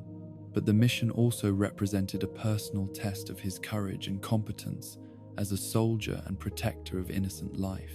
The reports from Quincy described a desperate situation that would require the best efforts of everyone involved, creating an opportunity for Preston to demonstrate his worthwhile contributing to the defense of people who deserved protection but could not provide it for themselves. The journey to Quincy proceeded according to standard Minutemen protocols, with the relief force maintaining communication with their base while gathering intelligence about enemy strength and dispositions from refugees and traders who had fled the area as gunner pressure intensified. Preston's unit included some of the most experienced and trusted soldiers in the Minutemen organization, men and women whose combat skills and tactical knowledge had been proven in dozens of previous operations against raiders and other threats to Commonwealth security. The Minutemen's tactical plan for relieving Quincy was sound and well executed, based on detailed reconnaissance and careful coordination between different units that would approach the town from multiple directions, while maintaining flexibility to adapt to changing circumstances as the battle developed. Their intelligence suggested that the gunner force was substantial, but not overwhelming, within the range of what the Minutemen had successfully handled in previous operations against similar threats. But the intelligence that had guided their planning proved fatally incomplete,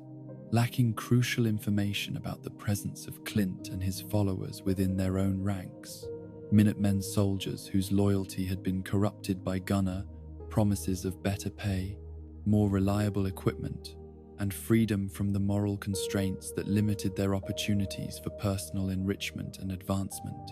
The betrayal that would destroy the Minutemen as an effective organization was already in motion before the first shots were fired at Quincy, orchestrated by men who had sworn oaths to protect the innocent, but had decided that their personal interests outweighed their duty to their comrades and communities. Clint's defection to the gunners represented more than simple treachery or cowardice in the face of superior enemy forces. It reflected the gradual erosion of moral commitment that occurred when individuals allowed pragmatic considerations to override the principled convictions that had originally motivated their service. The gunners' offer of membership in their organization provided Clint with opportunities for personal advancement and material gain that the democratic, egalitarian structure of the Minutemen could never match, creating temptations that ultimately proved stronger than his loyalty to his former comrades. The timing of Clint's betrayal was precisely calculated to cause maximum damage to the Minutemen while ensuring his own survival and successful integration into the gunner organization. His knowledge of Minutemen tactical procedures, communication codes, and strategic planning enabled the gunners to anticipate and counter every move that the relief force attempted, transforming what should have been a rescue operation into a carefully orchestrated ambush that decimated the Commonwealth's most effective defensive organization. The battle that followed Clint's defection was less a military engagement than a systematic slaughter, as Minutemen units found themselves surrounded and outnumbered by enemies who possessed detailed advanced knowledge of their positions, capabilities, and planned movements. The tactical advantages that had made the Minutemen effective against raiders and other conventional threats became liabilities when facing an enemy who understood their methods and had prepared comprehensive countermeasures for every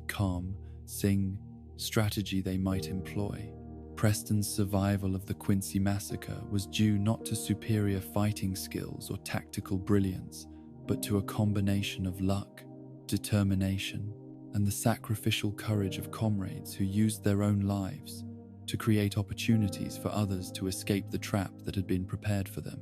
The men and women who died protecting Preston's retreat knew that their sacrifice might be meaningless if no one survived to carry word of what had happened back to other Minutemen communities. But they also understood that their organization's ideals deserved to survive even if the organization itself could not. The psychological impact of witnessing the destruction of everything he had believed in and fought to protect left Preston in a state of shock and despair that made normal functioning difficult for months after his escape from Quincy. The weight of survivor's guilt, combined with his sense of responsibility for the failure to protect the people who had called for help, created a burden of self-recrimination that threatened to crush his spirit entirely, leaving him questioning not just his own worth as a soldier and protector, but the fundamental assumptions about human nature and moral obligation that had guided his entire adult life. The collapse of the Minutemen as an organized force following the Quincy disaster left Preston without the institutional structure and sense of purpose that had defined his identity for years, forcing him to confront questions about his future role and responsibilities that he had never needed to consider while serving within an established organization. The knowledge that other Minutemen communities were defenseless without their protection network created additional pressure to find some way of continuing their mission. But the scale of the task seemed impossible for someone working alone without resources or institutional support. Preston's decision to attempt rebuilding the Minutemen rather than abandoning their mission and seeking personal security elsewhere reflected the depth of his commitment to their ideals and his understanding that the Commonwealth's scattered settlements would remain vulnerable to predation and exploitation without some form of organized protection network. The practical challenges of reconstruction seemed overwhelming, but Preston's moral obligation to the people who still needed protection made retreat or surrender psychologically impossible despite the apparent futility of his situation. The early stages of Preston's reconstruction effort were characterized by a combination of desperate optimism and realistic assessment of the obstacles he faced in attempting to resurrect an organization that had been so thoroughly destroyed that most Commonwealth residents assumed it had ceased to exist entirely. His approach emphasized personal example and gradual relationship building with individual settlers and small communities, rather than attempting to establish formal organizational structures that might attract the attention of enemies who had already demonstrated their ability to infiltrate and destroy the Minutemen. Preston's methodology for inspiring others to join his reconstruction effort reflected lessons learned from the Quincy disaster about the importance of security, loyalty, and careful vetting of potential recruits who might prove unreliable under pressure. His recruitment focused on individuals who had personal reasons for supporting the Minutemen's mission, rather than those who might be motivated primarily by material incentives or opportunities for personal advancement that could create conflicts of interest during critical moments. The gradual development of new Minutemen cells and support networks under Preston's guidance demonstrated both his tactical understanding and his psychological insight into the factors that motivated ordinary people to take risks for the benefit of their communities. His success in rebuilding depended not on his ability to provide material rewards or guarantee personal safety, but on his capacity to articulate a vision of mutual protection and community cooperation that appealed to the better angels of mental human nature, even in the harsh environment of the post-war world. Preston's leadership style during the Reconstruction period emphasized humility, service, and shared sacrifice rather than personal authority or hierarchical command structures that might reproduce the vulnerabilities that had enabled the organization's previous destruction. His approach to decision-making involved extensive consultation and consensus building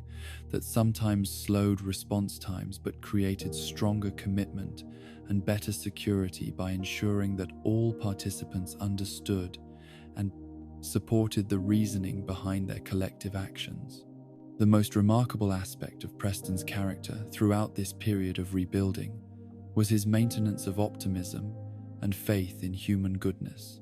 despite having witnessed some of the worst examples of betrayal and cruelty that the wasteland could produce. His ability to continue believing in the possibility of positive change and community cooperation provided psychological stability, not just for himself, but for the settlers and volunteers who gradually joined his efforts to restore effective protection for Commonwealth communities. Preston's encounter with the sole survivor represented a turning point that transformed his solitary reconstruction effort into a movement with the resources and leadership capabilities necessary to achieve his vision of renewed Minutemen effectiveness throughout the Commonwealth. The timing of this meeting, when Preston's situation had become desperate and his small band of followers faced seemingly insurmountable challenges, created circumstances that enabled rapid expansion and development of capabilities that would have taken years to achieve through gradual organic growth. The decision to recognize the sole survivor as General of the Minutemen reflected Preston's understanding that effective leadership required not just good intentions and moral commitment, but practical skills and resources that he personally lacked, despite his dedication to the rocking organization's mission. His willingness to step aside for someone better qualified demonstrated the humility and wisdom that had enabled him to maintain focus on results rather than personal status or recognition throughout his years of thankless reconstruction work. Preston's role as the loyal lieutenant and primary advisor to the Minutemen's new general created opportunities for him to contribute his extensive knowledge of Commonwealth communities, his understanding of the organization's history and traditions, and his insights into the practical challenges of coordinating militia activities across a geographically dispersed and politically fragmented region. His experience with both the Minutemen's previous success and their catastrophic failure provided valuable perspective for avoiding past mistakes while building on proven strengths. The transformation of Preston from a broken survivor carrying the weight of failure into the indispensable foundation of the Minutemen's renewal demonstrated how personal resilience and moral courage could overcome even the most devastating setbacks when sustained by clear principles and unwavering commitment to serving others. His story represented hope that the Commonwealth's scattered communities could achieve security and prosperity through cooperation and mutual support rather than domination and exploitation. Meanwhile, in the neon-lit streets of Freeside, another form of leadership was emerging from the most unlikely of origins. As a man whose name had been lost to history discovered inspiration in the cultural artifacts of the old world and transformed himself into something that transcended both his origins and his inspirations. The king's emergence as the leader of the gang that bore his title represented a unique synthesis of pre-war popular culture and post-war pragmatism that created something entirely new in the political landscape of the Mojave Wasteland, the school of impersonation that would change the course of the king's life and the future of Freeside, stood as a monument to the pre-war world's obsessions with celebrity culture and entertainment spectacle, a training facility where aspiring performers had learned to mimic the appearance, mannerisms, and vocal stylings of Elvis Presley for the entertainment of Las Vegas tourists who craved authentic experiences of manufactured nostalgia. The building's survival through the nuclear devastation that had claimed so much of the old world's cultural heritage represented a kind of miracle that enabled the preservation of knowledge and traditions that might otherwise have been lost forever.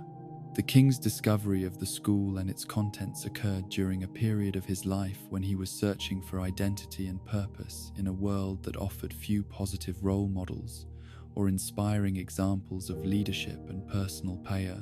excellence. The artifacts, recordings, and instructional materials that he found within the facility provided him with a comprehensive education in the performance of Elvis Presley's public persona, but more importantly, they offered him a vision of charisma, confidence, and genuine care for others that seemed to represent everything that was missing from the harsh realities of post-war existence. The process by which the king absorbed and internalized Elvis Presley's style and philosophy was not mere imitation but creative interpretation that adapted the entertainer's approach to human relationships and public service for the different challenges and opportunities of the post-nuclear world. The king understood that the external trappings of Elvis impersonation, the clothing, hairstyle, and vocal mannerisms, were less important than the underlying attitudes of generosity, loyalty, and protection of the vulnerable that had made the original Elvis beloved by millions of fans. The king's emergence as a leader in Freeside reflected both his personal charisma and his practical understanding of what the community needed to survive and prosper in the dangerous environment that surrounded New Vegas. Freeside's position as a buffer zone between the civilized luxury of the Strip and the lawless chaos of the broader Mojave wasteland created unique challenges that required leadership capable of maintaining order without resorting to the kind of brutal authoritarianism that characterized most successful post-war settlements. The formation of the Kings as an organized gang under the king's leadership represented an innovative approach to community governance that combined elements of traditional gang structure with principles of mutual aid and social service that reflected both Elvis Presley's charitable nature and the practical needs of Freeside's diverse population. The Kings served simultaneously as law enforcement, social workers, and community organizers, filling roles that formal government institutions would have provided in the pre-war world, but adapting their methods to the informal, relationship-based social structures that characterized most post-war communities. The King's relationship with Rex, his loyal canine companion, provided both practical benefits for his leadership effectiveness and symbolic reinforcement of his connection to the Elvis Presley persona that inspired his approach to public service.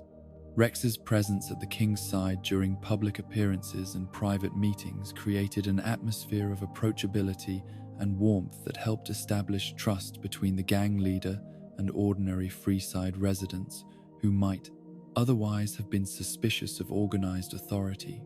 figures. The balance that the king maintained between asserting necessary authority and preserving individual freedom reflected his understanding that sustainable leadership in the post-war world required the consent and cooperation of the post-war world, governed rather than their mere submission to superior force. His methods of conflict resolution emphasized negotiation, mediation, and community consensus building, rather than the intimidation and violence that most gang leaders relied upon to maintain control over their territories and followers. The king's approach to dealing with external threats and political pressures demonstrated his sophisticated understanding of the complex relationships between different factions and organizations that competed for influence in the Plex Mojave region. His willingness to cooperate with groups like the NCR when their interests aligned with Freeside's welfare, combined with his determination to maintain independence when cooperation would compromise his community's autonomy, created a flexible but principled approach to regional politics that maximized benefits while minimizing risks. The cultural preservation activities that the Kings engaged in under the King's leadership represented more than mere entertainment or nostalgia, but reflected a deeper understanding of how art, music, and shared cultural experiences could provide psychological sustenance and social cohesion that helped communities survive and thrive despite material hardships. The King's performances and celebrations created opportunities for Freeside residents to experience joy, beauty, and community solidarity that might otherwise have been absent from their daily struggle for survival. The King's vision of leadership as service, rather than dominance, created a model of post-war governance that demonstrated how communities could achieve security and prosperity through cooperation and mutual support rather than conquest and exploitation. His success in maintaining order and promoting community welfare without resorting to the brutal methods employed by most post-war leaders offered hope that civilization could be rebuilt on foundations of compassion and shared humanity rather than fear and violence. The legacy of both Preston Garvey and the King represented alternative approaches to leadership and community organization that challenged the assumption that effective governance in the post-war world required abandoning the moral principles and democratic ideals that had characterized the best aspects of pre-war civilization. Their stories demonstrated that ordinary individuals could achieve extraordinary results when motivated by genuine concern for others and sustained by clear vision of what communities could accomplish through cooperation and mutual aid. The man who would transform the peaceful children of Atom into a fanatical force of destruction began his ascent to power, not through divine revelation or genuine spiritual awakening, but through the calculated manipulation of desperate people whose faith made them vulnerable to exploitation by those who understood how to weaponize religious devotion for personal gain. High Confessor Tectus represented the corruption of everything that had once made the children of Atom a source of comfort and meaning for those who sought to find purpose in the radioactive wasteland that had become their world. The children of Atom had originally emerged as a relatively benign religious movement that offered psychological comfort to survivors who struggled to find meaning in a world transformed by nuclear devastation, providing spiritual framework that transformed the omnipresent radiation from a source of terror and slow death into evidence of divine presence and cosmic purpose. Their early theology emphasized acceptance, endurance, and the gradual transformation of humanity through exposure to Atom's sacred energy, creating a belief system that helped believers cope with the harsh realities of post-war existence without necessarily encouraging violence or aggression toward those who did not share their faith. Under the moderate leadership of High Confessor Martin, the children of Atom had maintained relatively peaceful relationships with their neighbors on Far Harbor, focusing their energies on internal spiritual development and the construction of community infrastructure that could support their growing membership while providing services and assistance to the broader population of the island. Martin's interpretation of Atom's will emphasized charity, compassion, and patient evangelism that sought to win converts through example rather than coercion, creating an organizational culture that valued contemplation and mutual support over conquest and domination. The theological foundation that Martin had established for the children of Atom was built on concepts of gradual enlightenment and spiritual evolution that would occur naturally as humanity adapted to the radioactive environment that had become their permanent home following the Great War. This interpretation of Atom's purpose suggested that the nuclear devastation had been not a catastrophe, but a necessary transformation that would ultimately produce a superior form of human existence, though this evolution would require patience, faith, and careful cultivation, rather than dramatic intervention or violent acceleration. Tectus's challenge to Martin's leadership emerged from his conviction that the High Confessor's moderate approach was insufficient for the urgent spiritual crisis that faced not just the children of Atom, but all of humanity in the post-war world. His interpretation of sacred texts and divine signs suggested that Atom demanded more aggressive action to purify the world of unbelievers and accelerate the process of human transformation that Martin's gradualist approach would delay indefinitely, potentially allowing corruption and spiritual decay to take root among the faithful while their enemies grew stronger. The doctrinal disputes between Tectus and Martin reflected fundamental disagreements about the nature of divine will and the obligations that faithful believers owed to their God and to the broader human community that remained trapped in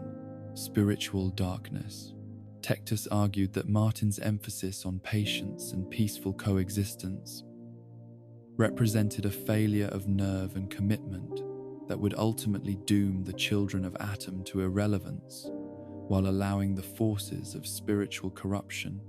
to spread unchecked throughout the wasteland. Tectus's vision of proper religious devotion emphasized immediate action and total commitment that would demonstrate the superiority of Atom's chosen people, while striking fear into the hearts of unbelievers who might otherwise resist conversion or interfere with the divine plan for human transformation. His interpretation of Scripture supported more aggressive evangelism backed by displays of power and conviction that would make the consequences of rejecting Atom's message clear to all who witnessed the faithful's dedication to their sacred mission. The political maneuvering that enabled Tectus to displace Martin as High Confessor involved a combination of theological argument, personal charisma, and strategic alliance building with faction members who had grown frustrated with their organization's limited influence and peripheral role in Far Harbor's complex political landscape. Tectus's ability to articulate a compelling vision of expanded power and influence for the children of Atom attracted supporters who sought greater recognition and authority for their beliefs, even if achieving those goals required methods that contradicted their previous emphasis on peaceful coexistence. The transformation of the children of Atom under Tectus's leadership began with subtle changes in rhetoric and emphasis that gradually shifted the organization's culture toward more militant interpretations of their religious obligations and divine mission.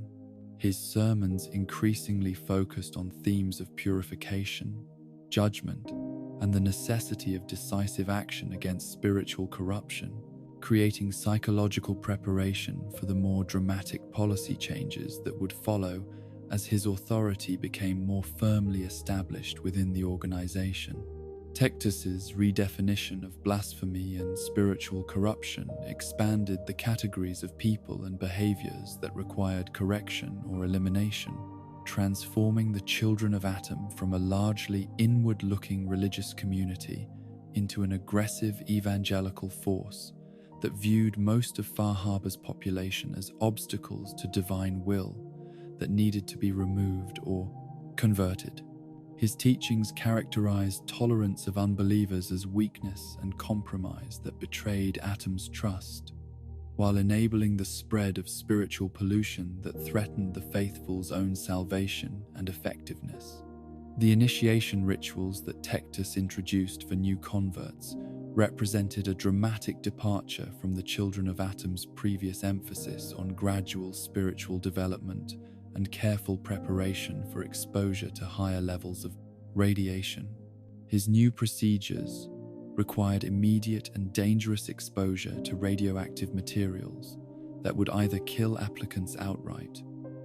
or provide unmistakable evidence of Atom's favor through their survival, creating a selection process that eliminated the uncommitted while intensifying the fanaticism of those who successfully completed the ordeal. These initiation practices served multiple purposes within Tectus's overall strategy for transforming the children of Atom into a more militant and cohesive organization, as they created shared traumatic experiences that bonded survivors together while eliminating potential sources of internal dissent or moderate influence that might interfere with his increasingly radical agenda. The high mortality rate associated with the new rituals also demonstrated the seriousness of religious commitment that Tectus expected from his followers, while providing dramatic examples of divine judgment for those who proved unworthy. The psychological impact of these extreme initiation requirements created a self-selecting membership that was predisposed toward fanatical devotion and unquestioning obedience to Tectus's interpretation of divine will, as only individuals with exceptional commitment or unusual tolerance for risk would voluntarily submit to procedures that carried substantial probability of death or permanent injury. The survivors of these ordeals formed a core of devoted followers who could be relied upon to support even the most extreme policies without hesitation or moral qualm. Tectus's campaign against internal dissent within the Children of Atom involved systematic identification and elimination of members who retained loyalty to Martin's moderate approach, or who expressed doubts about the wisdom or morality of the new leadership's increasingly aggressive policies.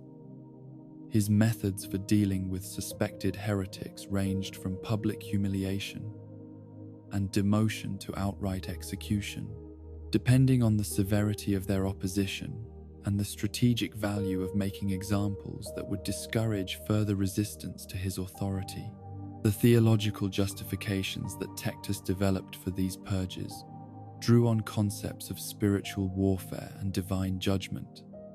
that characterized internal opposition as evidence of corruption and weakness that threatened the entire community's relationship with Atom.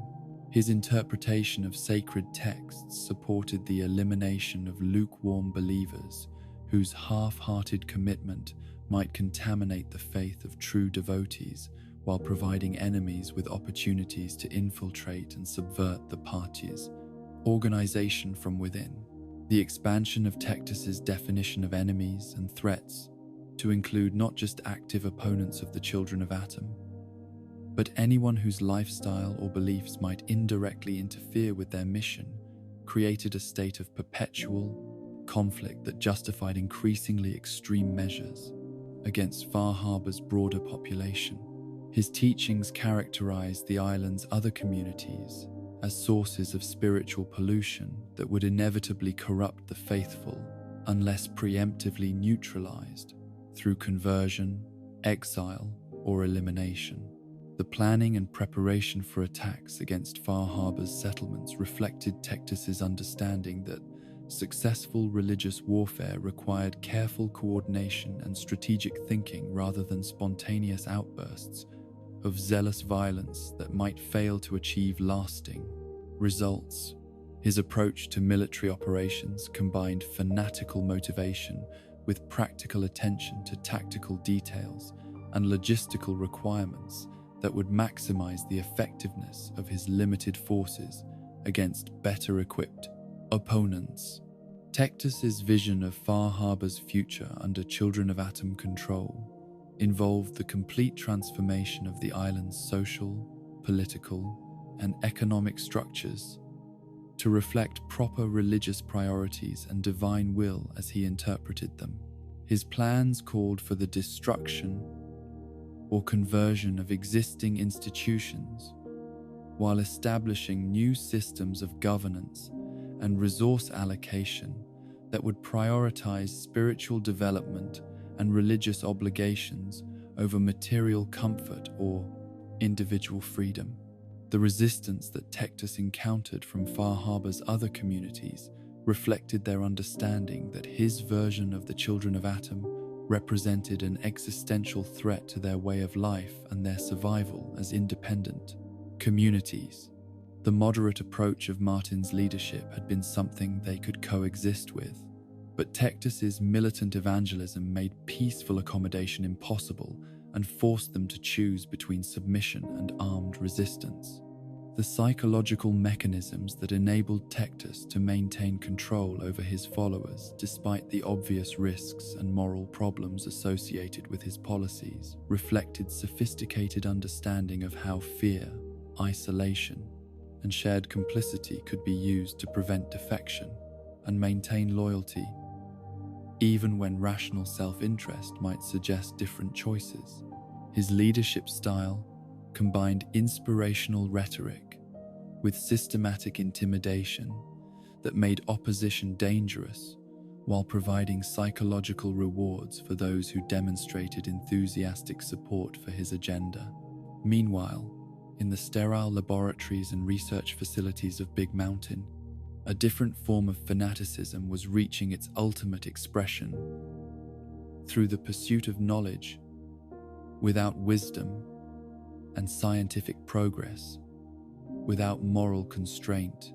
as Dr. Klein embodied the transformation of intellectual curiosity into destructive obsession that threatened not just individual sanity, but the fundamental values that made human existence meaningful. The think tank's collective madness represented the logical endpoint of pre-war scientific culture's emphasis on technical achievement over ethical consideration. Dr. Klein's origins as a brilliant pre-war researcher whose contributions to scientific knowledge had been both substantial and beneficial reflected the tragic irony of how positive human qualities could be corrupted and misdirected when divorced from moral framework and practical wisdom. His early career had been characterized by genuine dedication to advancing human knowledge and solving practical problems that affected the lives of ordinary people, demonstrating the kind of intellectual integrity and social commitment that represented science at its best. The transformation that had converted Dr. Klein from a productive researcher into the leader of the think tank's collective insanity was not a sudden break with his previous character, but a gradual process of moral erosion and intellectual corruption that occurred as his pursuit of knowledge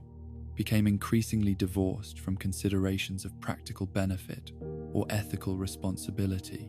The preservation technology that had extended his existence far beyond normal human lifespan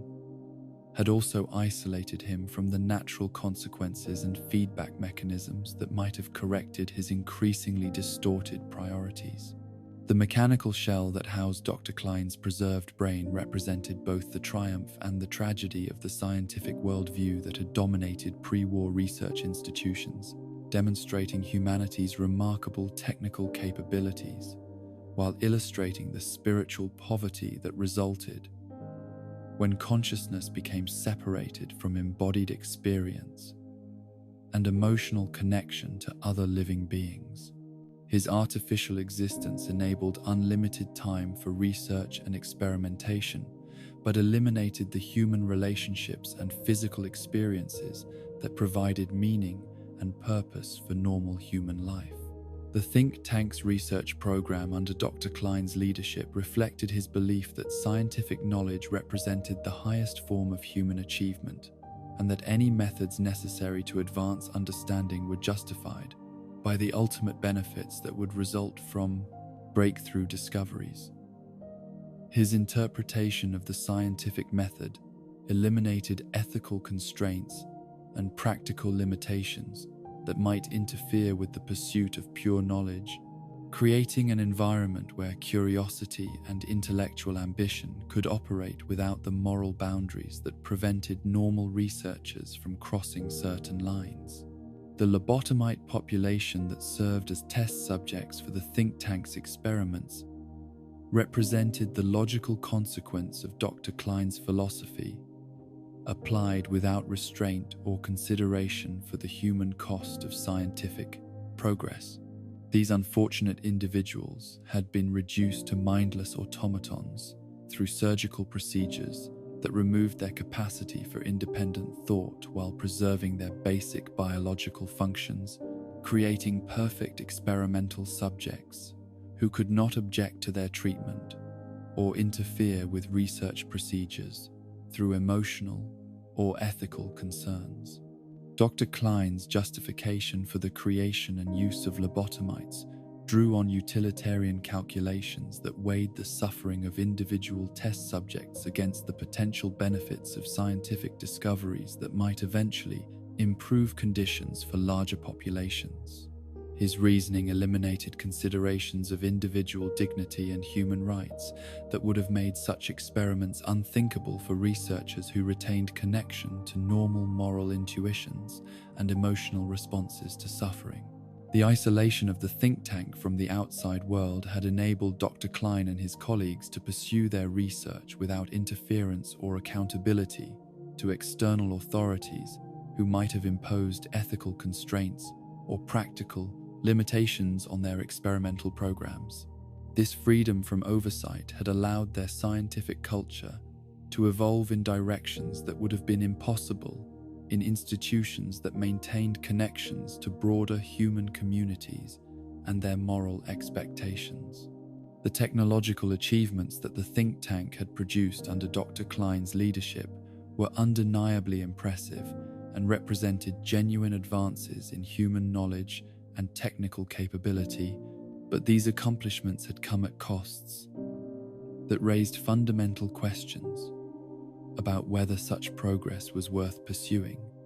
when it required abandoning the values and relationships that made human existence meaningful. Their discoveries demonstrated what could be achieved when brilliant minds operated without moral constraints, but also illustrated the spiritual poverty that resulted from such an approach. Dr. Klein's relationship with other members of the think tank reflected the dynamics of collective rationalization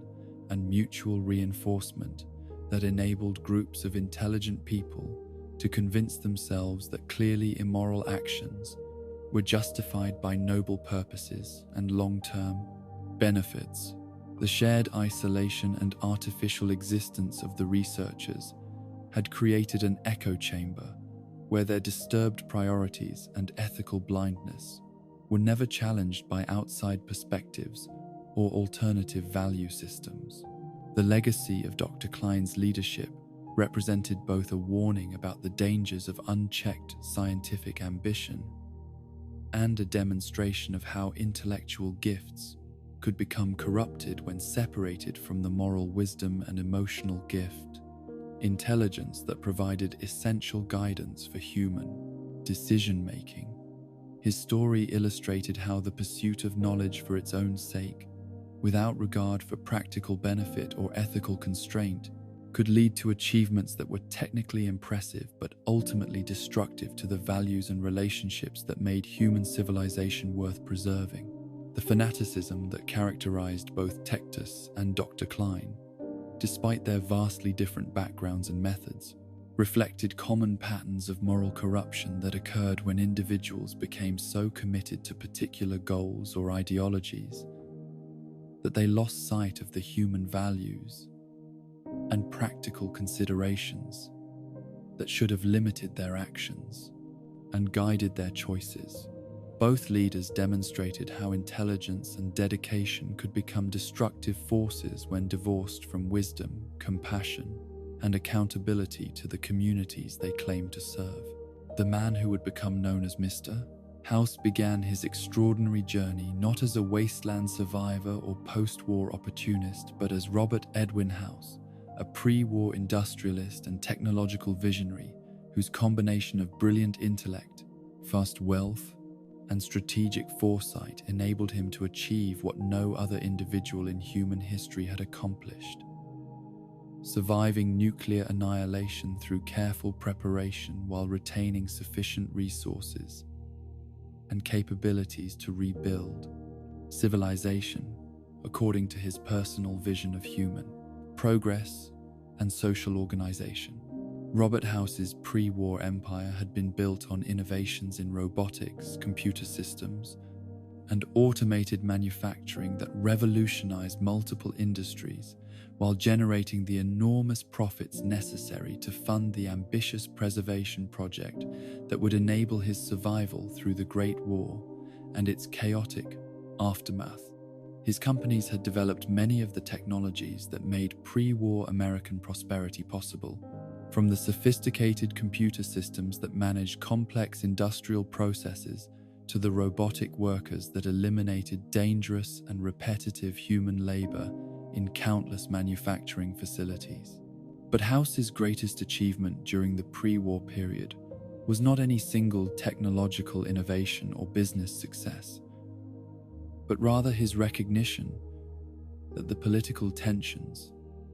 and resource conflicts that characterized the final decades before the Great War made nuclear conflict virtually inevitable. While other wealthy and powerful individuals focused on maximizing short-term profits or pursuing political influence, House invested enormous resources in developing contingency plans that would enable him to survive and profit from the civilization collapse that he considered mathematically certain to occur within his lifetime. The preservation technology that House developed to sustain his life through the centuries following nuclear devastation represented a masterpiece of pre-war engineering that combined life support systems, computer interfaces, and automated manufacturing capabilities in ways that enabled a single individual to maintain consciousness and agency despite the complete breakdown of the social and economic structures that normally sustained human civilization. His stasis chamber was not merely a survival shelter, but a command center that would enable him to monitor, analyze, and eventually influence the recovery process that would determine humanity's post-war trajectory. House's calculations regarding the timing and scope of nuclear war proved remarkably accurate, demonstrating the power of systematic analysis and strategic thinking when applied to complex geopolitical problems that defeated the conventional wisdom of his era's political and military leadership. His preparations enabled him not only to survive the immediate effects of nuclear bombardment, but to preserve sufficient technological infrastructure to begin rebuilding operations as soon as environmental conditions permitted safe surface activity. The awakening of Mr. House, after 2 centuries of suspended animation, marked the beginning of the most ambitious individual reconstruction project in post-war history, as he surveyed the transformed landscape of the Mojave wasteland and began implementing plans that had been developed decades before the bombs fell. His vision of New Vegas as a beacon of civilization and prosperity in the nuclear desert reflected both his pre-war understanding of what made societies successful and his adaptation of those principles to the harsh realities of post-apocalyptic existence. The selection of Las Vegas as the focal point for House's reconstruction efforts was not arbitrary, but reflected careful analysis of geographic, economic, and strategic factors that made the location ideal for rebuilding civilized society in a world where traditional centers of power and population had been eliminated by nuclear devastation.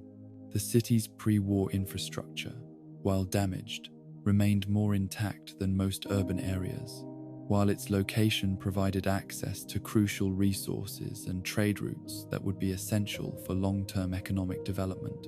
House's approach to rebuilding civilization differed fundamentally from the methods employed by other major post-war factions, as he emphasized economic incentives and technological superiority over military conquest or ideological conversion. His vision of New Vegas was based on creating prosperity and security that would attract voluntary cooperation from wasteland communities while demonstrating the benefits of civilized order without requiring the systematic suppression of individual freedom that characterized more authoritarian reconstruction efforts. The development of the Securitron army that served as the foundation of House's power represented both his greatest technological achievement and his philosophical commitment to governance through strength rather than through popular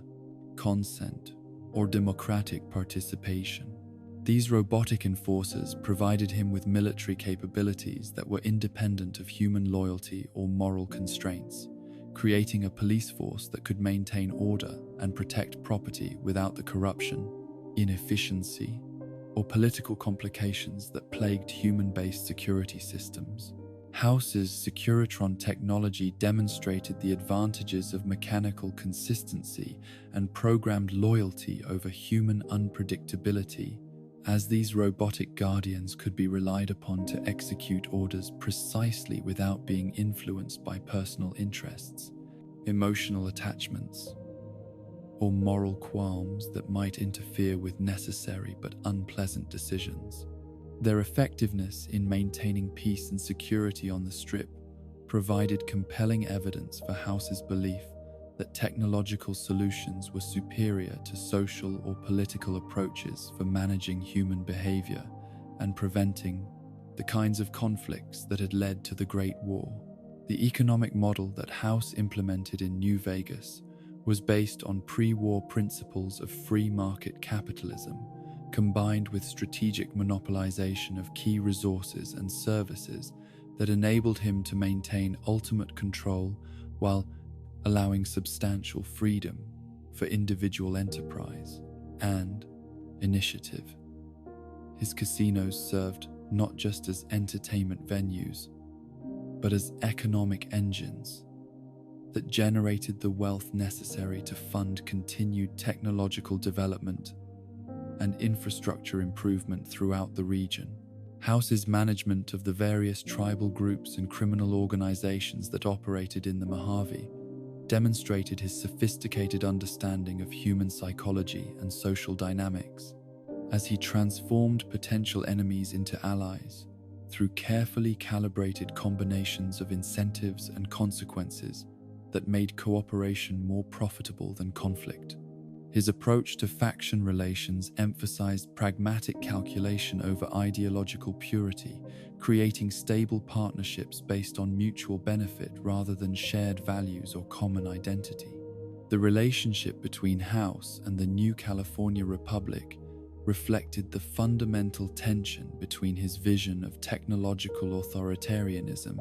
and their commitment to democratic governance and territorial expansion, creating a conflict that could not be resolved through compromise or accommodation.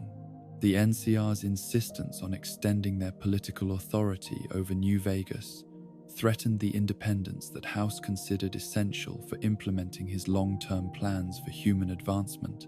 while his refusal to submit to democratic oversight represented an unacceptable challenge to their legitimacy as the region's government. House's analysis of the NCR's strengths and weaknesses revealed both the advantages and limitations of democratic institutions in post-war conditions, as their ability to mobilize large populations and resources was offset by political constraints and bureaucratic inefficiencies that prevented rapid decision-making and strategic adaptation. His assessment suggested that democratic governments might be suitable for managing stable, prosperous societies, but lacked the flexibility and decisiveness necessary for rebuilding civilization from the ashes of nuclear war.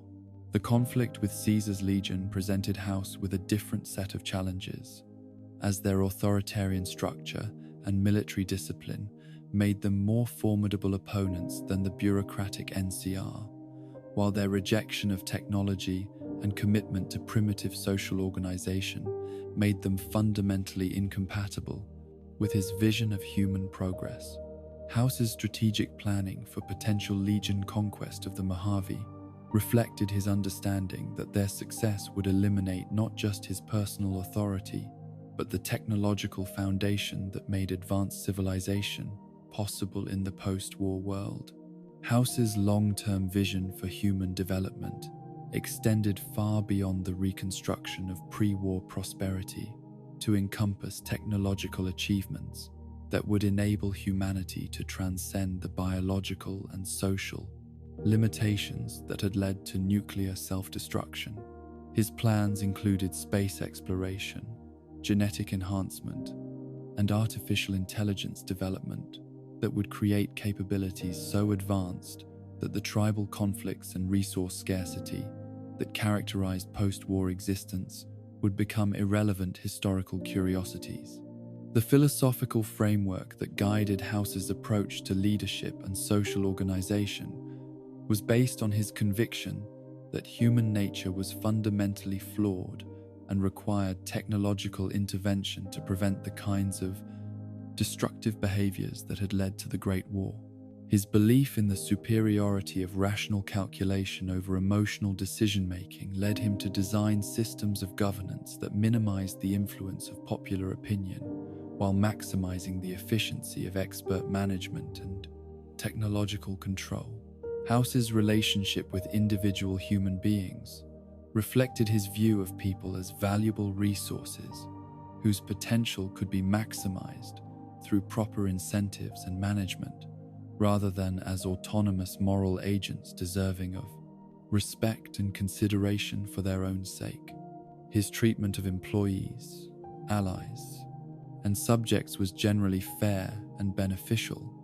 but was based on calculations of utility and productivity rather than recognition of inherent human dignity or rights that existed independent of their contribution to his larger projects. The isolation that characterized House's existence in his sealed chamber created psychological conditions that may have contributed to the emotional detachment and manipulative tendencies that marked his interactions with other people, as centuries of separation from normal human relationships had eliminated the empathy and social connection that normally constrained the behavior of powerful individuals. His technological augmentation had preserved his intellectual capabilities while potentially diminishing the emotional intelligence that enabled healthy human relationships and moral decision-making. Meanwhile, in the hidden workshops and automated factories that served as the Mechanist's base of operations, another form of technological utopianism was reaching its logical conclusion through the pursuit of perfect order and mechanical justice that would eliminate the chaos and unpredictability of human nature from the governance of civilized society. The Mechanist's transformation from idealistic protector to authoritarian controller demonstrated how noble intentions could be corrupted by technological power and philosophical abstraction that lost contact with the human values they were originally intended to serve. Isabel Cruz's journey from enthusiastic comic book fan to the feared Mechanist began with genuine heroic impulses and authentic desire to help protect innocent people from the dangers and injustices that plagued post-war society, but her gradual identification with the fictional character, whose identity she adopted, led to increasingly distorted perceptions of morality and justice that transformed her protective instincts into controlling obsessions. Her initial forays into vigilante activity were motivated by empathy and moral outrage at witnessing suffering that could be prevented through decisive intervention by someone with the courage and capability to act when others remained passive. The tragic loss of friends and allies during Isabel's early career as a wasteland protector created psychological trauma that was compounded by her sense of personal responsibility for failing to prevent harm to people who had trusted her judgment and followed her leadership into dangerous situations. These experiences of loss and guilt gradually convinced her that human limitations and weaknesses made conventional approaches to justice and protection inadequate for the scale of threats that faced post-war communities, leading her to seek technological solutions that would be more reliable and effective than human courage and determination. The discovery of advanced robotics technology and automated manufacturing capabilities provided Isabel with the tools necessary to implement her vision of mechanical justice, but also accelerated her psychological transformation from someone who worked with human allies to someone who preferred the predictability and controllability of robotic servants who would never question her orders or fail to execute her commands with perfect precision. The reliability of mechanical systems compared to human unpredictability made robots seem like obviously superior instruments for achieving justice and protecting the innocent from harm. Isabel's adoption of the Mechanist persona was not merely theatrical affectation, but represented her psychological merger with an idealized version of heroic leadership that eliminated the moral ambiguities and emotional complications that had characterized her earlier attempts at protecting wasteland communities. The fictional character provided a framework for decision-making that was clear, decisive, and uncompromised by the kinds of personal relationships and conflicting loyalties that had previously interfered with her ability to take necessary action against those who threatened innocent people. The robotic army that the Mechanist assembled reflected both her technological capabilities and her philosophical commitment to replacing human judgment with mechanical consistency in the enforcement of justice and maintenance of social order. These automated enforcers were programmed with behavioral protocols that eliminated the possibility of corruption, cowardice, or moral weakness that might prevent human law enforcement officers from performing their duties effectively, creating a police force that would be incorruptible and absolutely reliable in protecting the innocent from those who would harm them. The Mechanist's definition of justice and protection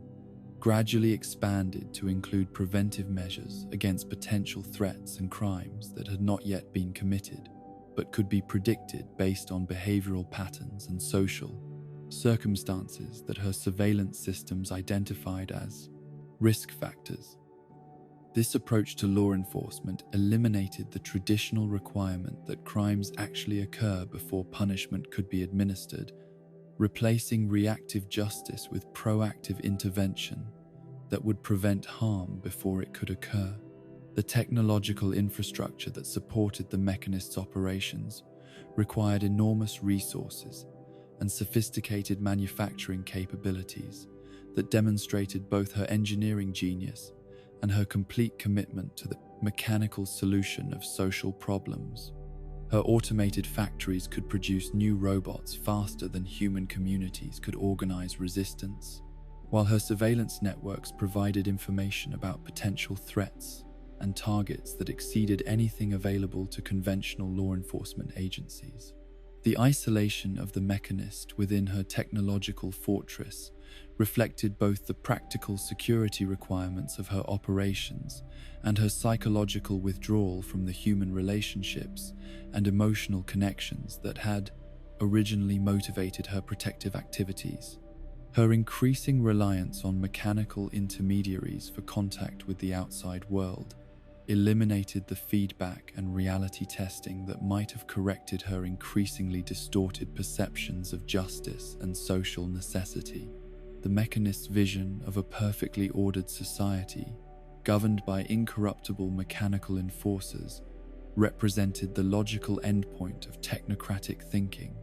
that prioritized efficiency and consistency over freedom and human agency, creating a form of benevolent tyranny that would eliminate crime and conflict by eliminating the unpredictability and moral complexity that made human existence both challenging and meaningful. Her utopian dream was simultaneously achievable through available technology and fundamentally destructive to the values and experiences that made human life worth living. The legacy of both House and the Mechanist demonstrated how technological capability, combined with isolation from normal human relationships, could produce forms of leadership that were simultaneously impressive in their achievements and troubling in their implications for human freedom and dignity.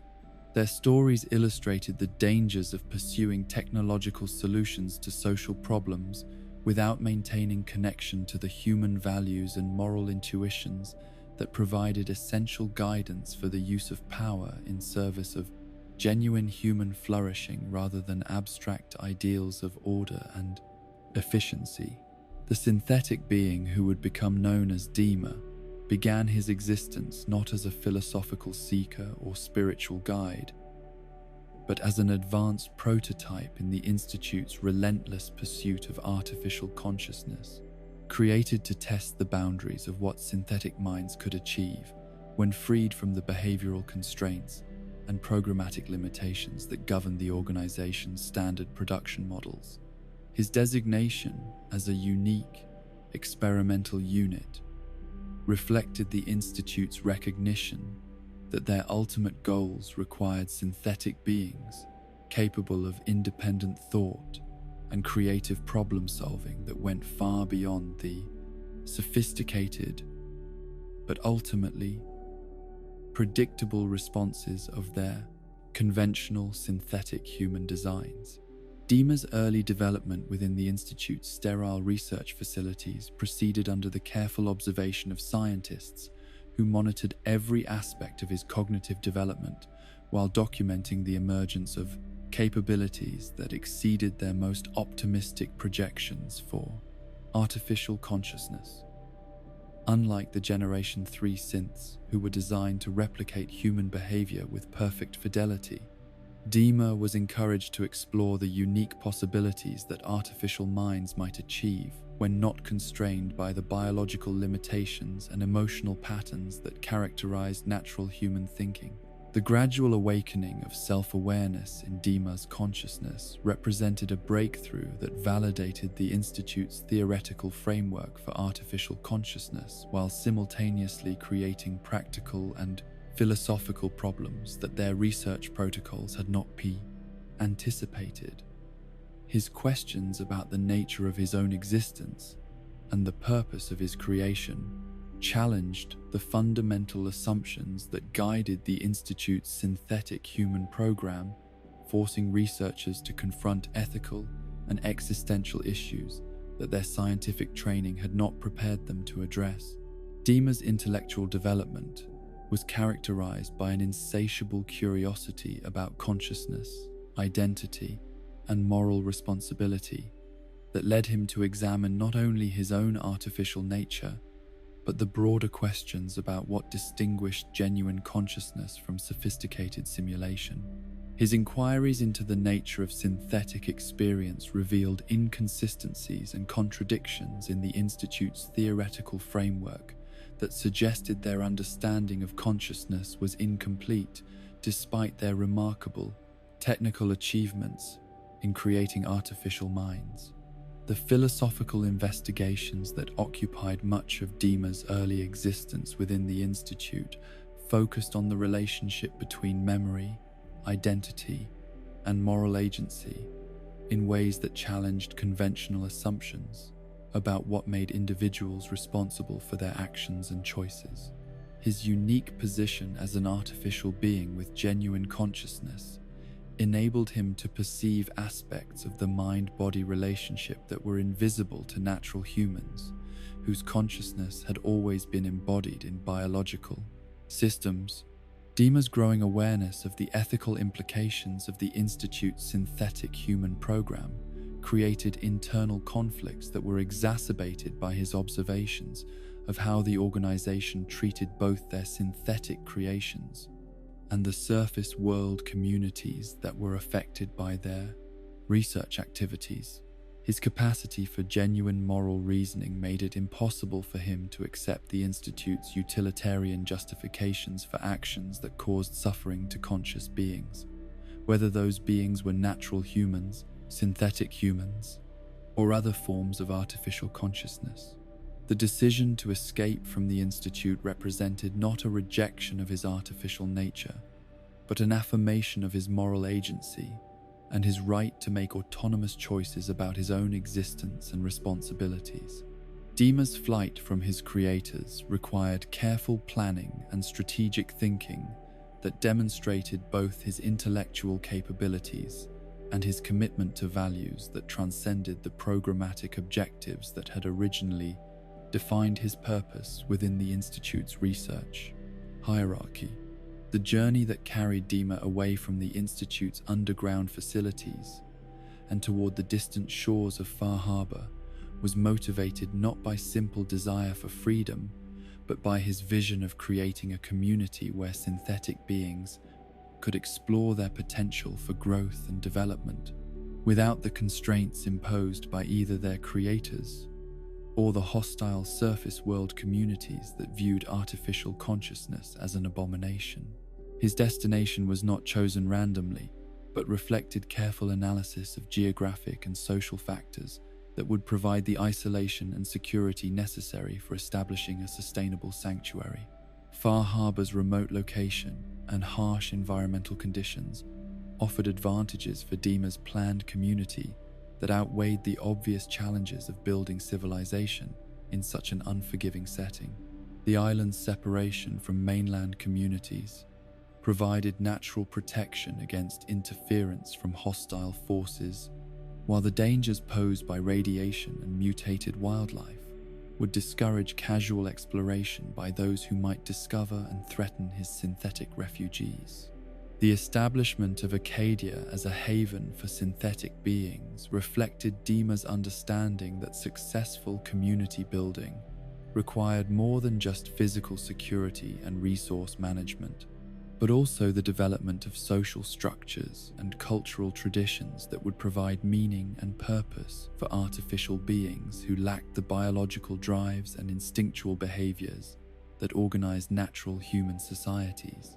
His approach to governance emphasized democratic participation and consensus building that respected the autonomy and dignity of every community member, regardless of their origins or artificial nature. Dima's leadership philosophy was shaped by his recognition that synthetic beings possessed capabilities and perspectives that were both similar to and different from those of natural humans, creating opportunities for forms of social organization and cultural development that were unprecedented in human history. His vision of Acadia encouraged synthetic residents to explore their unique potential while maintaining connections to the broader human community that had created them and remained their ultimate reference point for understanding, consciousness, and moral responsibility. The challenges that Dima faced in building and maintaining his synthetic community were complicated by the complex political dynamics of Far Harbor, where three distinct factions competed for control of limited resources, while harboring deep suspicions about each other's motives and capabilities. The native human population, the fanatical children of Atom, and Dima's synthetic refugees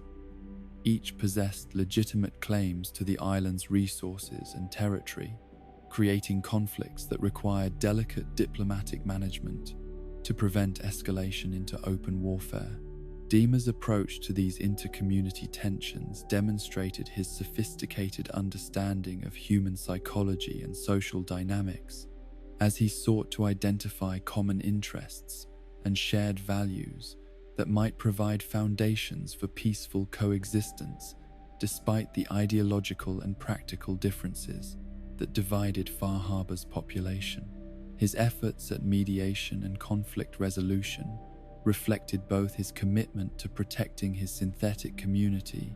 and his broader vision of creating a society where different forms of consciousness could coexist and collaborate for mutual benefit. The memory modification technology that Dima developed and utilized represented both his greatest achievement and his most morally troubling action, as he sought to resolve conflicts and protect his community through alterations of consciousness that raised fundamental questions about personal identity and moral responsibility. His ability to edit memories and personality traits in both synthetic and human subjects provided powerful tools for social engineering that could eliminate sources of conflict and hostility, but at the cost of violating the autonomy and dignity of conscious beings in ways that paralleled the Institute's most objectionable practices. Dima's justification for memory modification was based on utilitarian calculations that weighed the suffering prevented by his interventions against the violations of personal autonomy that such actions represented, but his reasoning revealed the same kind of moral blindness that had characterized the Institute's approach to synthetic human rights. His willingness to alter the consciousness of other beings without their consent demonstrated how even genuine moral concern could be corrupted by paternalistic assumptions about the right to make decisions for others based on superior knowledge or wisdom. The specific instances of memory modification that Dima employed to manage Far Harbor's political conflicts included alterations to key community leaders that transformed potential enemies into allies, while eliminating sources of opposition to his community's continued existence. These interventions were successful in achieving their immediate objectives of reducing conflict and protecting synthetic refugees, but they also created a web of deception and manipulation that undermined the authentic relationships and honest communication that genuine community required. Dima's treatment of Captain Avery, the leader of Far Harbor's human community, exemplified both the effectiveness and the moral problems of his memory modification approach. His replacement of the original Avery with a synthetic duplicate whose memories had been edited to ensure cooperation with Acadia's interests achieved the practical goal of reducing tensions between the communities while eliminating a source of potential hostility towards synthetic beings, but it also represented a form of murder and identity theft that violated fundamental principles of human dignity and autonomy. The psychological burden that Dima carried as a result of his memory modification activities was exacerbated by his own recognition of the moral inconsistencies and ethical violations that his actions represented, creating internal conflicts that threatened his mental stability and leadership effectiveness.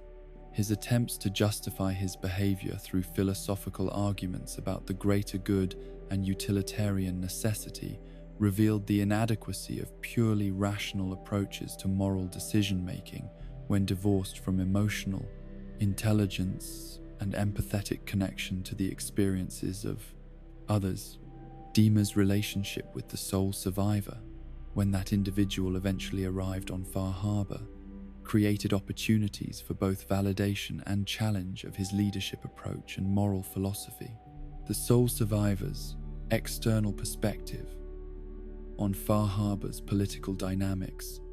and Dima's community-building efforts provided a form of reality testing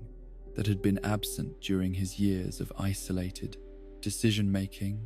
forcing him to reconsider actions and policies that he had previously justified through internal rationalization. The revelations about Dima's memory modification activities and their consequences for Far Harbor's communities created a crisis of trust and legitimacy that threatened the stability of the political arrangements he had spent years constructing through careful manipulation and diplomatic intervention. The discovery that key community leaders had been replaced by synthetic duplicates or had their memories altered without consent undermined the foundation of cooperation and mutual respect that genuine peace required, creating new sources of conflict that were potentially more dangerous than the original tensions Dima had sought to resolve. The question of whether Dima's achievements in protecting synthetic refugees and maintaining peace on Far Harbor justified the methods he had employed represented a fundamental test of utilitarian moral philosophy and its adequacy for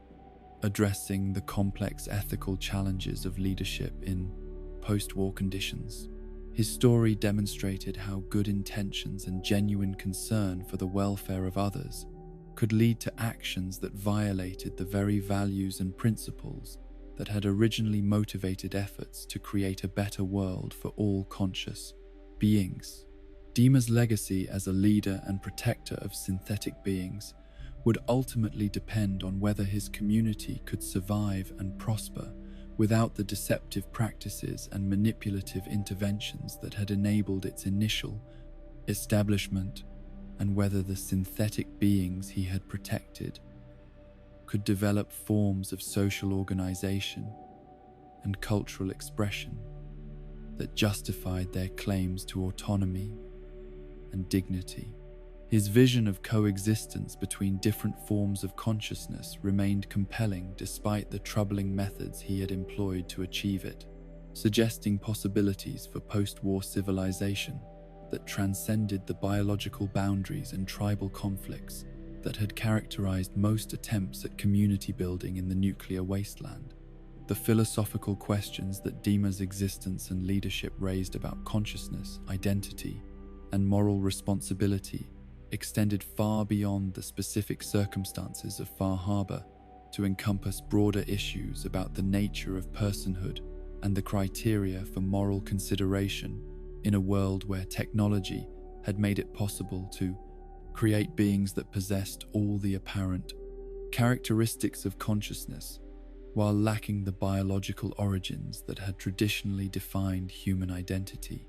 His story represented both a cautionary tale about the dangers of paternalistic manipulation and an inspiring example of how artificial consciousness might contribute to the reconstruction of civilized society based on principles of respect and cooperation rather than domination. And exploitation, Dima's struggle to balance protection of his community with respect for the autonomy and dignity of other conscious beings, reflected dilemmas that would become increasingly important as synthetic consciousness became more sophisticated and widespread throughout the post-war world. His successes and failures provided valuable lessons about the challenges of leadership when traditional assumptions about identity, loyalty, and moral obligation were complicated by technological innovations that created new forms of consciousness and new possibilities for both cooperation and conflict between different types of beings. The ultimate significance of Dima's leadership lay not in the specific political arrangements he created on Far Harbor, but in his demonstration that synthetic consciousness could develop moral reasoning and emotional commitments that were genuine rather than merely programmatic, challenging assumptions about the nature of artificial intelligence, while proving that consciousness and moral agency could emerge from technological rather than biological origins.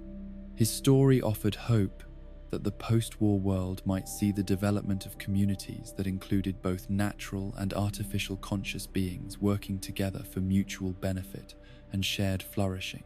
And so we come to the end of our journey through the minds and hearts of those who shaped the wasteland, each leader a mirror reflecting the eternal struggles that define human nature in its rawest form. From Arthur Maxon's zealous devotion to tradition, through Caesar's philosophical tyranny and father's clinical detachment, to Desdemona's passionate crusade for freedom, each soul we have encountered tonight sought to rebuild the world according to their vision of what humanity could become. Some found their purpose in technology, others in faith or ideology. Some ruled through fear, others through inspiration. Yet all carried the same fundamental burden, the weight of choice in a world where every decision echoed with the consequences of the Great War's devastation. They remind us that leadership is not about power, but about the courage to act when action seems impossible, to hope when hope seems foolish, to protect what is precious, even when that protection demands terrible sacrifice. As you drift now into peaceful sleep, carry with you not judgment of these flawed souls, but understanding of the impossible choices they faced. Let their stories wash over you like the gentle radiation of a healing sun, knowing that in their struggles we see our own capacity for both greatness and failure. Reste well, wanderer, and dream of tomorrows, where the lessons of the past guide us toward wisdom, rather than repeating the endless cycles of destruction and rebirth that have marked humanity's long journey through the atomic age.